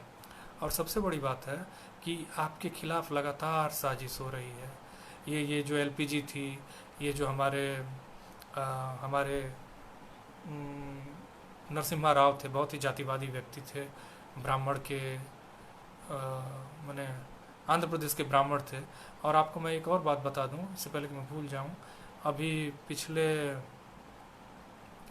पिछली टीडीपी की सरकार में आंध्र प्रदेश में चंद्रबाबू नायडू ने, जो बहुत ही मैंने अपॉर्चुनिस्ट राजनीतिज्ञ माने जाते हैं, वो उन्होंने ब्राह्मण कमीशन बनाया, 100 करोड़ रुपए दे के ब्राह्मण कमीशन बनाया। अब ये बताइए कि एक मैंने विचित्र है ये दुनिया का शायद सबसे बड़ा आश्चर्य है कि प्रिविलेज्ड कम्युनिटियों को के लिए कमीशन बनाया जाता है, जो सबसे प्रिविलेज्ड है उसके लिए कमीशन। और यही नहीं रुके वो, इसके बाद उन्होंने आंध्र प्रदेश में एक और बड़ी बात की, उन्होंने कापू जाति के लोगों के लिए कमीशन बनाया और वो बखूबी चल रहा है। कापू कमीशन है 1,000 करोड़ रुपए के बजट के साथ। और मैं आपको बताऊं कि ये 2-3 जातियां जो आंध्र प्रदेश की हैं, कम्मा, कापू और रेड्डी, ये उस आंध्र प्रदेश के संसाधनों पर इनका 80% कब्जा है, कम्मा, कापू और रेड्डी। और ये भी मैं आपको बता दूं कि दक्षिण में ब्राह्मण और क्षत्रिय आबादी बहुत ही कम है, इवन वैश्य भी आबादी बहुत कम है। शूद्रों में से ही कुछ जातियां हैं जो अपर कास्ट वहाँ मानी जाती हैं, जैसे कम्मा, रेड्डी और कापूस। तो बेसिकली कापूस बाद में ओबीसी के रिजर्वेशन में भी उनको साजिश के तहत शामिल किया गया। एक हमारे साथी हैं जो बहुत ही बेहतरीन व्यक्ति हैं, उन्होंने वहाँ हाई कोर्ट में लड़ के इसके खिलाफ उसको वापस कराया, उस पर स्टे लिया। तो कुल मिला के मैं ये कहना चाह रहा था कि ये आप देखिए कि बेसिकली इतनी इनजस्टिस है, इवन एससी और एसटी कम्युनिटी के लिए तो उनका एक कमीशन है। अभी इस सरकार ने हमारे ओबीसी कमीशन को कॉन्स्टिट्यूशनल पावर दिया है, लेकिन आपके खिलाफ जो इनजस्टिस होती है, खास करके पुलिस के मामलों में, हम लोग तो थोड़े से नौकरियों में जो लोग हैं ABC ग्रुप के, वो बेहतर हैं। लेकिन आप ये देखिए कि जो हमारे सामान्य भाई हैं वो हमेशा जातिगत उत्पीड़न में बीच में पिस के मर जाते हैं। और उनकी स्थिति इतनी ख़राब है कि ना ही उनका कोई न्याय है, ना ही उनको कोई सुनने वाला है, और ना ही उनके जीवन में कोई स्थायी गति है। वो बहुत ही बस एक ही गति है, वो है दुर्गति। तो इसके लिए भी हमको लड़ना है। कोई कमीशन नहीं होने से उनकी शिकायतों का कोई रिड्रेसल नहीं हो पाता है, उनको न्याय नहीं मिल पाता है। आप समझिए कि कचहरी में किनको न्याय मिल सकता है, कौन जज है, कौन वकील है। अब तो हमारे तबकों से बच्चे पढ़ के अब आ भी रहे हैं, लेकिन जब तक जज नहीं बनेंगे, उनकी एक नेटवर्किंग नहीं होगी, तब तक बहुत फ़ायदा नहीं मिलना है। और फ़ायदा नहीं मिलना है, और उनकी उस नेटवर्किंग ना होने से उनको नुकसान होगा। जैसे मैं आपको बताऊं कि राम मनोहर लोहिया कहा करते थे, मैं इसको हर बार अपने इसमें कोट करता हूं, कि जाति एक तरह की एक ऐसी इंश्योरेंस पॉलिसी है जो बिना प्रीमियम के आपको रिटर्न देती है। मतलब एक ऐसा नेटवर्क है कि अगर मैं यादव हूँ और दूसरा कहीं किसी अनजान जगह पे हूँ और किसी यादव परिवार से मिल गया और वो जान गया कि मैं यादव हूँ, तो मुझे हो सकता है कि शाम का और अगले दिन का खाना खिला दें और कुछ पैसा भी दे दें कि मैं बस पकड़ के और अपने डेस्टिनेशन पे चला जाऊँ। ये जाति काम करती है। और वही ठीक उल्टा ये भी हो सकता है कि अगर उनको मालूम चल गया वो ब्राह्मण है और मैं यादव हूँ या मैं चमार हूँ, जाटव हूँ, तो वो मुझे धुतकार के भगा सकते हैं, मेरे खिलाफ कोई साजिश भी कर सकते हैं। तो ये बेसिकली ये जाति ऐसे ही काम करती है। मैंने एक ऐसी इंश्योरेंस पॉलिसी है जो बिना रिटर्न के काम करती है, बिना प्रीमियम के रिटर्न देती है, क्षमा करिएगा। और एक और बड़े चिंतक थे, बहुत ही सोशलिस्ट चिंतक थे, मस्तराम कपूर, वो कहा करते थे कि जाति एक ऐसी गंदगी है जिसको दरी के नीचे, मतलब जहाँ बैठे उसके नीचे छिपा लेने से वो छिप नहीं जाएगी। वो गंदगी है और वो आपको प्रभावित करती रहेगी और आपको हमेशा दुख देती रहेगी। एक और चिंतक थे हमारे, कई सोशलिस्ट थिंकर्स ने इसके बारे में कहा है। कुछ लोग जाति को कैंसर है ही, ये एक ऐसा कैंसर है जो पूरे समाज को सड़ा के मार रहा है और धीरे धीरे हम ख़त्म ही हो रहे हैं एक समाज के रूप में। जहाँ इतने लोग इतनी बड़ी संख्या में मार्जिनलाइज्ड हों, तो जाति वहाँ पे कैंसर मानी ही जाएगी, है ही। और लोग हमारे अभी जो मीडिया है, ब्राह्मणवादी मीडिया, वहाँ ब्राह्मणवादी हमारा जो मीडिया है वो लगातार एंटी नेशनल और तमाम मेटाफर्स खोजता रहता है, जबकि हकीकत में जो एंटी नेशनल है वो जाति है। जाति से बड़ा एंटी नेशनल कुछ भी नहीं हो सकता है। तो मैं यही, क्षमा करिए, यही कहना चाह रहा था कि आप समझिए इस बात को। मैं एक टुकड़ा पढ़ना चाहता हूँ। मेरे पास एक डेटा है जो आपको बताएगा कि जो मीडिया है ना, हमको क्यों अखबार नहीं पढ़ना चाहिए। अब आप जैसे देखेंगे कि जैसे मैंने आंध्र प्रदेश का केस लिया, अभी ईनाडू अखबार है वहाँ पे, ईटीवी जिसे आप देखते हैं, उसके उसके जो मालिक हैं वो कम्मा जाति के हैं। कम्मा जाति आबादी में बहुत कम है और बहुत ही माने संसाधनों में रिच है। तो बेसिकली ये एक छोटा सा एग्जांपल था। तमिलनाडु में एक कोई रिप्रेजेंटेशन नहीं, हमारी कोई अपनी मीडिया नहीं है। तो दिक्कत इतनी है कि हमारे लोग बहुत, हमारा नैरेटिव जो एक्चुअली होता क्या है कि हम जो बातें मैं आपसे फेसबुक में कह रहा हूँ वो अखबारों में आपको ध्यान होगा। मैं खुद आश्चर्यचकित था। मैं बनारस में रहा करता था और 2007 में जब ये ओबीसी का केंद्रीय संस्थानों में रिजर्वेशन की बात हो रही थी तो मैं उन खबरों को खोजता था, अखबारों में मिलता ही नहीं था। और उस समय सोशल मीडिया उतना नहीं था इफेक्टिव, मेरे पास व्यक्तिगत तौर पे संसाधन नहीं थे। मैं अखबार में छोटे 2-3 लाइन की खबर होती थी और मुझे आश्चर्य होता था कि क्या ये इतना इनसिग्निफिकेंट मैटर है इस देश के लिए। जबकि हकीकत में आपको बताऊं, वही जब 10% रिजर्वेशन लगा तो वो मेन पेज पे छपता था। ये मीडिया का नैरेटिव के थ्रू कास्टिज्म का मामला है। और मैं आपको बताता हूँ कि ये 1931 की जो जनगणना है उसके हिसाब से भारत में 6.3% ब्राह्मण थे और 2.4% के आसपास वैश्य थे, मतलब बनिया थे, मतलब, और क्षत्रिय 8-9% के आसपास थे। 1931 की जो जनगणना है वो कास्ट सेंसस थी। और मैं बार बार आपको कह रहा हूँ कि इन तबकों की आबादी बहुत ज़्यादा नहीं बढ़ी है, उससे बढ़ी है लेकिन उस दूसरों की तुलना में नहीं बढ़ी है। ओबीसी, दलित और आदिवासियों की तुलना में नहीं बढ़ी है। तो इस बात को आप समझिए कि मैंने उनकी आबादी इतनी थी। मीडिया में जो इनका रिप्रेजेंटेशन है, जो आपको सत्य दिखाया जाता है या असत्य जो भी हो, मैं उस पर नहीं जाऊँगा, लेकिन आप जब ये जानेंगे आप आश्चर्यचकित रह जाएंगे। मतलब आप बहुत सारे लोगों को मालूम है, लेकिन आप ये भी जान लीजिए। मैं पढ़ रहा हूँ, ध्यान से सुनिएगा जरा। 4 सबसे महत्वपूर्ण राष्ट्रीय अंग्रेजी दैनिक समाचार पत्रों में से 3 के मालिक वैश्य हैं और 1 का ब्राह्मण परिवार। द टाइम्स समूह, Bennett Coleman company limited, Bharat की सबसे बड़ी मीडिया कंपनी, जिसकी जागीर में द टाइम्स ऑफ इंडिया और 24 घंटे चलने वाला समाचार चैनल टाइम्स नाउ भी है। और आप जानते हैं कि टाइम्स नाउ क्या कर रहा है। टाइम्स नाउ मतलब कितना निष्पक्ष है अपने इलेक्ट्रॉनिक न्यूज़, मैंने इलेक्ट्रॉनिक मीडिया के द्वारा जो न्यूज़ दिया जाता है उसमें। तो आप समझिए कि प्रिंट भी क्या कर रहा होगा। और 24 घंटे चलने वाला चैनल टाइम्स नाउ भी है का मालिक एक जैन परिवार बनिया है। द हिंदुस्तान टाइम्स के मालिक भरतिया हैं जो कि मारवाड़ी बनिया हैं। द इंडियन एक्सप्रेस के स्वामी गोयनका हैं जो वो भी मारवाड़ी बनिया हैं। द हिंदू का स्वामित्व एक ब्राह्मण परिवार के पास है।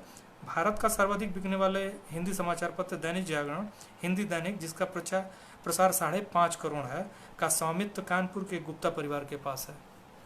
ये भी अपर कास्ट के लोग हैं।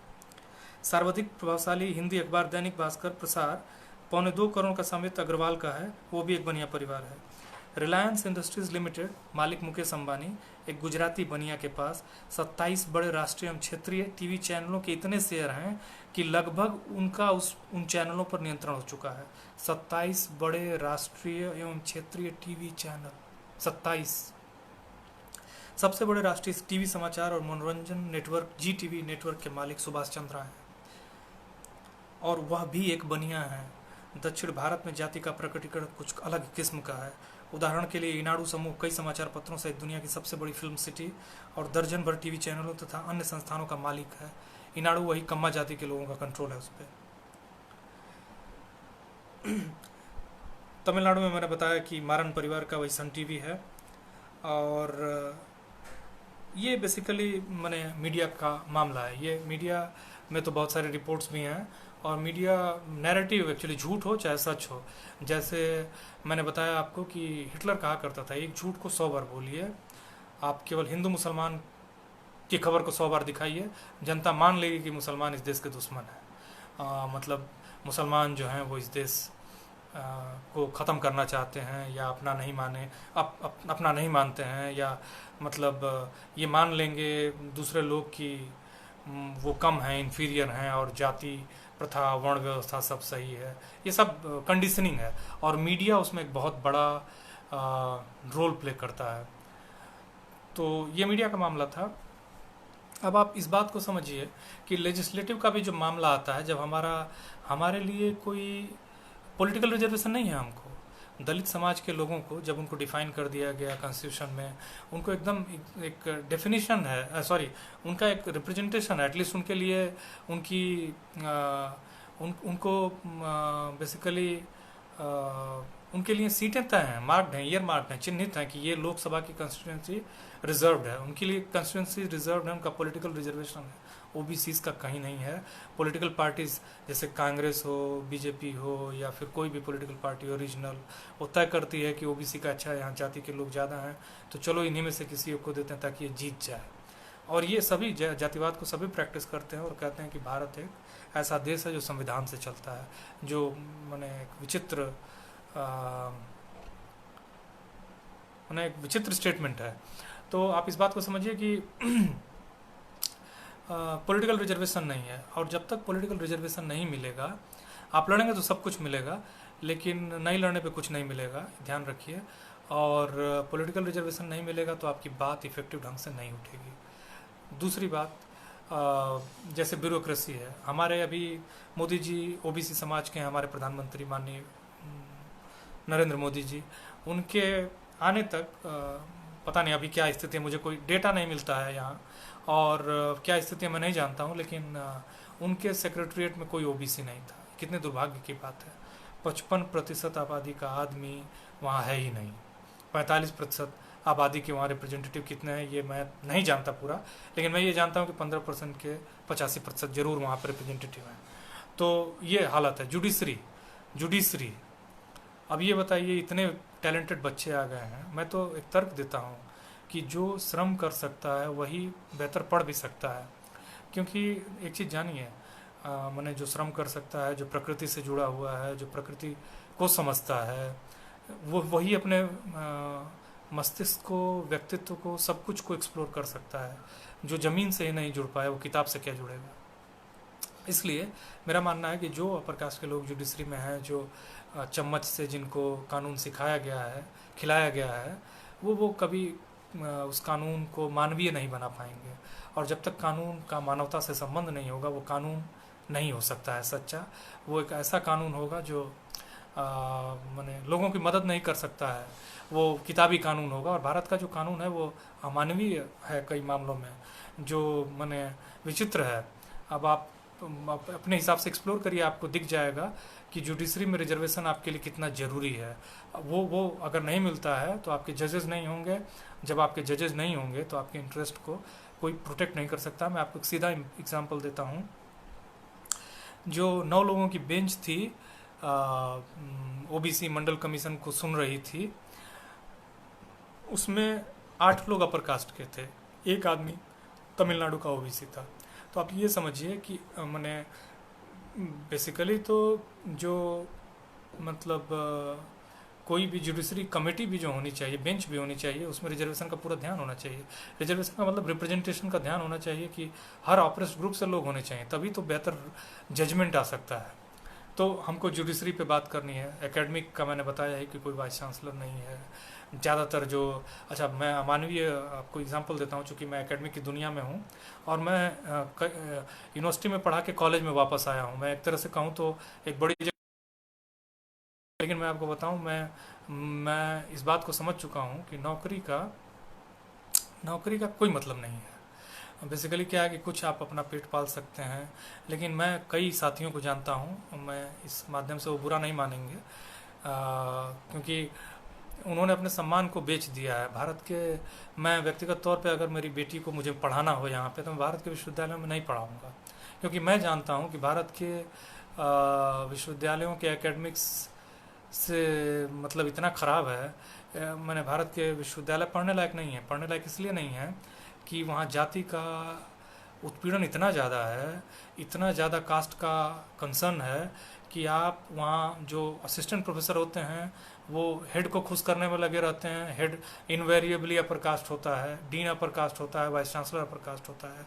वो उनको नए नए नियम से परेशान करता रहता है। जब असिस्टेंट प्रोफेसर हो परेशान होगा तो अपने परिवार को हेल्प नहीं कर पाएगा। परिवार को जो हेल्प नहीं कर पाएगा वो अपने पीएचडी स्टूडेंट को क्या हेल्प करेगा, और यूजी और पीजी के स्टूडेंट्स को क्या हेल्प करेगा। वो प्रतिरोध भी नहीं कर पाता है, मीटिंग में एक शब्द भी नहीं बोल पाता है कि भाई इस एकेडमिक काउंसिल में तुम मीना कंडासामी की पोएम को जोड़ लो, तुम कबीर के एक पोर्शन को जोड़ लो इस सिलेबस में, हिंदी के और अंग्रेजी के ट्रांसलेशन जोड़ लो अंग्रेजी के सिलेबस में, क्योंकि कबीर और बुद्ध को पढ़ाने से, फूले के कुछ गुलामगिरी के हिस्से को पढ़ाने से बच्चे के जीवन में बदलाव आएगा। फिर बच्चे से परिवार में, परिवार से समाज में और देश में परिवर्तन। वो बोल ही नहीं सकता है। जब वो सिलेबस तय नहीं कर सकता है वो बच्चों के जीवन को क्या तय करेगा। इसलिए कई लोग मुझे कहते हैं तुम यूनिवर्सिटी में अपॉइंटमेंट के लिए अप्लाई करना। मैंने कहा कि मैं बेहतर जगह हूँ, क्योंकि मैं जान चुका हूँ कि यहाँ से कुछ होना नहीं है, और मतलब इस नौकरी से कुछ नहीं होना है। और मैं कहीं भी रहूँ, जब मैं संघर्ष करता हूँ तो मैं बेहतर हूँ, और इससे बेहतर कुछ नहीं हो सकता है। और मतलब बेसिकली ये संघर्ष ही स्थायी है। ये सब जो पद हैं और इस तरह की चीज़ें वो तो मैनेजमेंट का मामला है, जिसमें कोई खास फ़ायदा नहीं है। जो आप यहाँ कमा के जाएंगे सब यहीं छोड़ के जाना है। तो अचीवमेंट आपका वही है जो चिरकालीन है, और जो जो दूसरों को लिबरेट करता है, आपको भी लिबरेट करता है और दूसरों को लिबरेट करता है। एकेडमिक जो दुनिया है भारत की, अमानवीय दुनिया है। इतनी अमानवीय दुनिया है क्योंकि मैं तो उस दुनिया का रिप्रेजेंटेटिव हूँ। दिल्ली विश्वविद्यालय और जेएनयू में थोड़ी सी चीज़ें बेहतर हैं, क्योंकि कुछ इसमें यहाँ लेफ्ट के, कुछ दूसरी पार्टियों में भी लोग थोड़े से मानवीय और बेहतर हैं, जिसकी वजह से यहाँ का संघर्ष थोड़ा सा बेहतर है। लेकिन मैं पेरीफरी में, मार्जिन पे जो मैं विश्वविद्यालयों को देखता हूँ, मैं बढ़िया से समझ चुका हूँ। और ये जान लीजिए कि सारा जो करप्शन है अपॉइंटमेंट में, ये सब कुछ सरकार का जनरेटेड है। मैं महाराष्ट्र में देखता हूँ कि एक कम्युनिटी विशेष के सारे कॉलेजेस हैं, ज़्यादातर कॉलेजेस हैं। अब आप सोचिए कि वहाँ कोई अपॉइंटमेंट का एक सेंट्रल कमीशन नहीं बन सकता है। इसलिए नहीं बन सकता है क्योंकि सेंट्रल कमीशन बनेगा तो वो वहीं से अपॉइंटमेंट करेगा और सारे कॉलेजेस में भेज देगा। मैनेजमेंट का रोल ख़त्म हो जाएगा। मैनेजमेंट के लोगों ने क्या किया, कुछ ज़मीनें दी और कॉलेज पे जन्मजात अधिकार बना लिया। वही टीचर अपॉइंटमेंट करते हैं, चाहे वो लेके अपॉइंटमेंट करें चाहे बिना लिए अपॉइंटमेंट करें, लेकिन वो अपॉइंटमेंट फेयर नहीं होता है। और फेयर नहीं होने से सबसे पहले उस कॉलेज, उस एरिया का नुकसान होता है और फिर फाइनली सबका नुकसान होता है। तो ये समझ लीजिए, और ऐसा ही सारे देश में चल रहा है, पूरे पूरे भारत में चल रहा है। और इसलिए मैं जब देखता हूँ तो मुझे लगता है कि मैं प्राइमरी में, कहीं पर प्राइमरी स्कूल में भी अगर टीचर होता तो इतनी ही बातें उठाता, इतना ही पढ़ता जितना यहाँ पढ़ रहा हूँ, जितना यहाँ पढ़ रहा हूँ।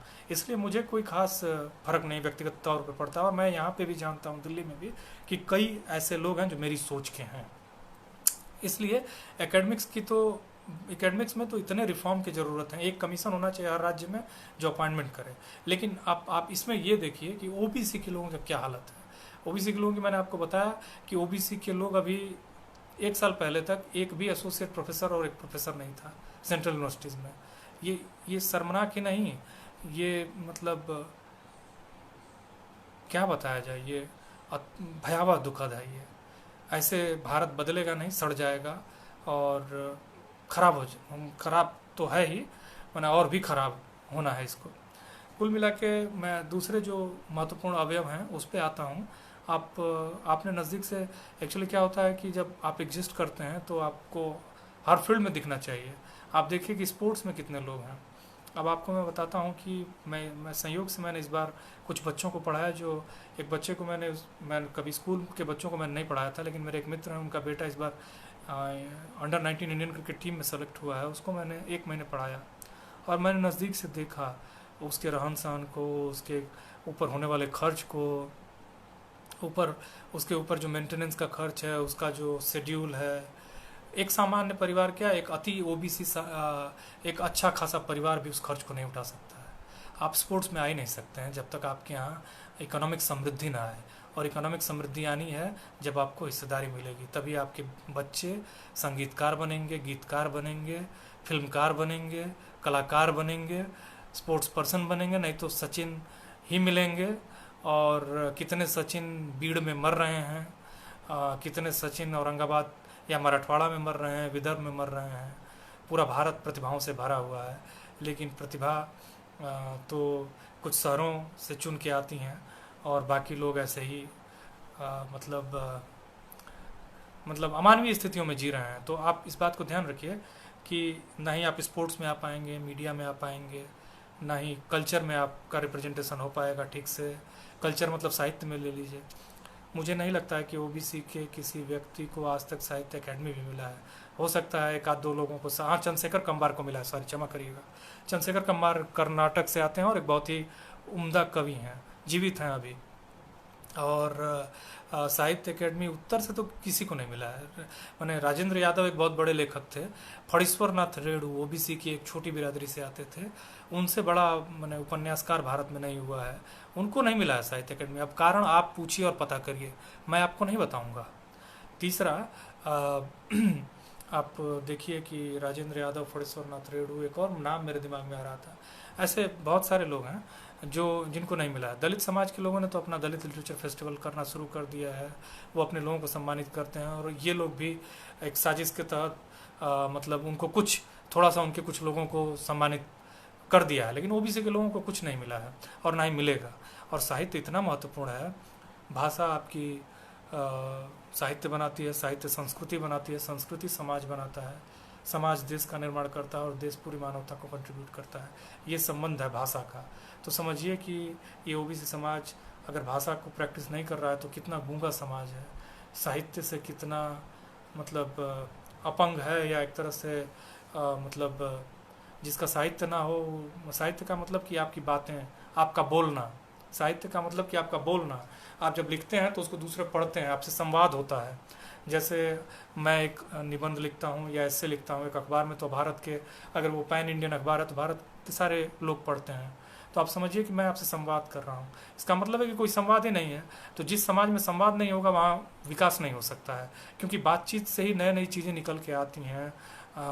बातचीत से ही आपकी ग्रोथ होती है, आपकी नई टेक्निक आती हैं और नए विचार आते हैं कि नहीं, मुझे इस बिंदु पे लड़ना है, इस बिंदु पे फोकस करना है, इस बिंदु पे मुझे आगे की बातें करनी है।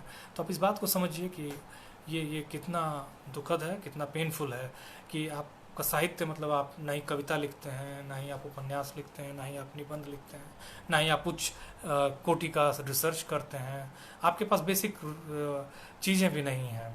और साहित्य आपकी संस्कृति मतलब आपकी ओबीसी के संस्कृति को भी जोड़ेगा। ऐसा नहीं है, वो आपके अंदर मतलब एक बहुत गहरा भाव लाता है, एक बंधुत्व की भावना पैदा करता है। बंधुत्व की भावना से मेरा कहने का मतलब है कि जैसे मेरे साथी, पता नहीं यहाँ इसमें फेसबुक पे मुझे लाइव कितने सुन रहे हैं, लेकिन मेरे बड़े भाई की तरह ही सतवाजी माचनवार भी हैं नांदेड़ में, किसी भी जाति के हों। मैं तो एक्सीडेंट से यादव जाति में पैदा हुआ हूँ, अगर मैं किसी और जाति में भी पैदा होता तो वो लोग मेरे ही विस्तार हैं दूसरी जगहों पे। मैंने खाली जो रिश्ते का संबंध होता है वही संबंध नहीं होता है। संबंध तो आपके विचारों से भी हो सकते हैं। आप अपने को जोड़िए, कितना आप अपने को एक्सटेंड करते हैं। तो मैं बालाजी मुंडे को, वसंत हरकल को, देवराज दराड़े को और मधु खोबरागड़े को और प्रभाकर गायकवाड़ को, सुधीर गायकवाड़ को, सतवाजी माचनवार को और धोते साहब को, गोरे साहब को, वीडी काले साहब को, सभी को अपने भाई और गार्जियन के तौर पे लेता हूँ। इसलिए उन्होंने मुझे कहा, मैं तुरंत तैयार हो गया। मैं कुछ बहुत ज़रूरी काम कर रहा था लिखने पढ़ने का। मैं बासवन्ना पे एक बहुत ही महत्वपूर्ण लेख अंग्रेजी में लिख रहा हूँ, जिसको कुछ दिन में मैं हिंदी में भी टाइप करूँगा, ट्रांसलेट करूँगा। लेकिन उन्होंने कहा, मैं तुरंत राजी हो गया, क्योंकि ये सामाजिक और पूरे समाज का काम है, ये व्यक्तिगत काम तो है नहीं। तो बेसिकली साहित्य और संस्कृति इस भावना आप में जगाती है कि हम सभी मानव हैं और मानव उत्थान के लिए जो भी काम कर रहा है वो आपका ही आदमी है, आप ही का परिवार है वो। तो जब जिसको भाषा की समझ नहीं होगी, साहित्य की समझ नहीं होगी, वो समाज सोचिए ना कितना गूंगा, बहरा और कितना मैंने इल रिप्रेजेंटेड होगा। ये ओबीसी के साथ है दुखद, मैंने बहुत ही दुखद है, मुझे कहने में बुरा लग रहा है, लेकिन ये है और इसको हमें और आपको समझना है। स्पोर्ट्स मैंने बताया, मीडिया बताया, कल्चर बताया, एजुकेशन की आप हालत देख ही रहे हैं। आप जानते हैं जानबूझ के तोड़ दिया गया स्कूलों को, और वो जानते हैं कि नीचे के तबके के लोगों को पढ़ने की ज़रूरत क्या है, क्योंकि अगर स्कूल बढ़िया कर दोगे तो पढ़ लेंगे तो ऊपर आएंगे और हमको मैंने आउट कम्पीट मैंने हमको कम्पीट करके बाहर कर देंगे, हमको निकाल देंगे। तो ये स्कूलों का, हॉस्पिटलों का, अच्छा हॉस्पिटल ख़राब रहेंगे तो इनका ज़्यादातर पैसा जो है हॉस्पिटल में खर्च होगा, तो ये परेशान रहेंगे तो पढ़ नहीं पाएंगे।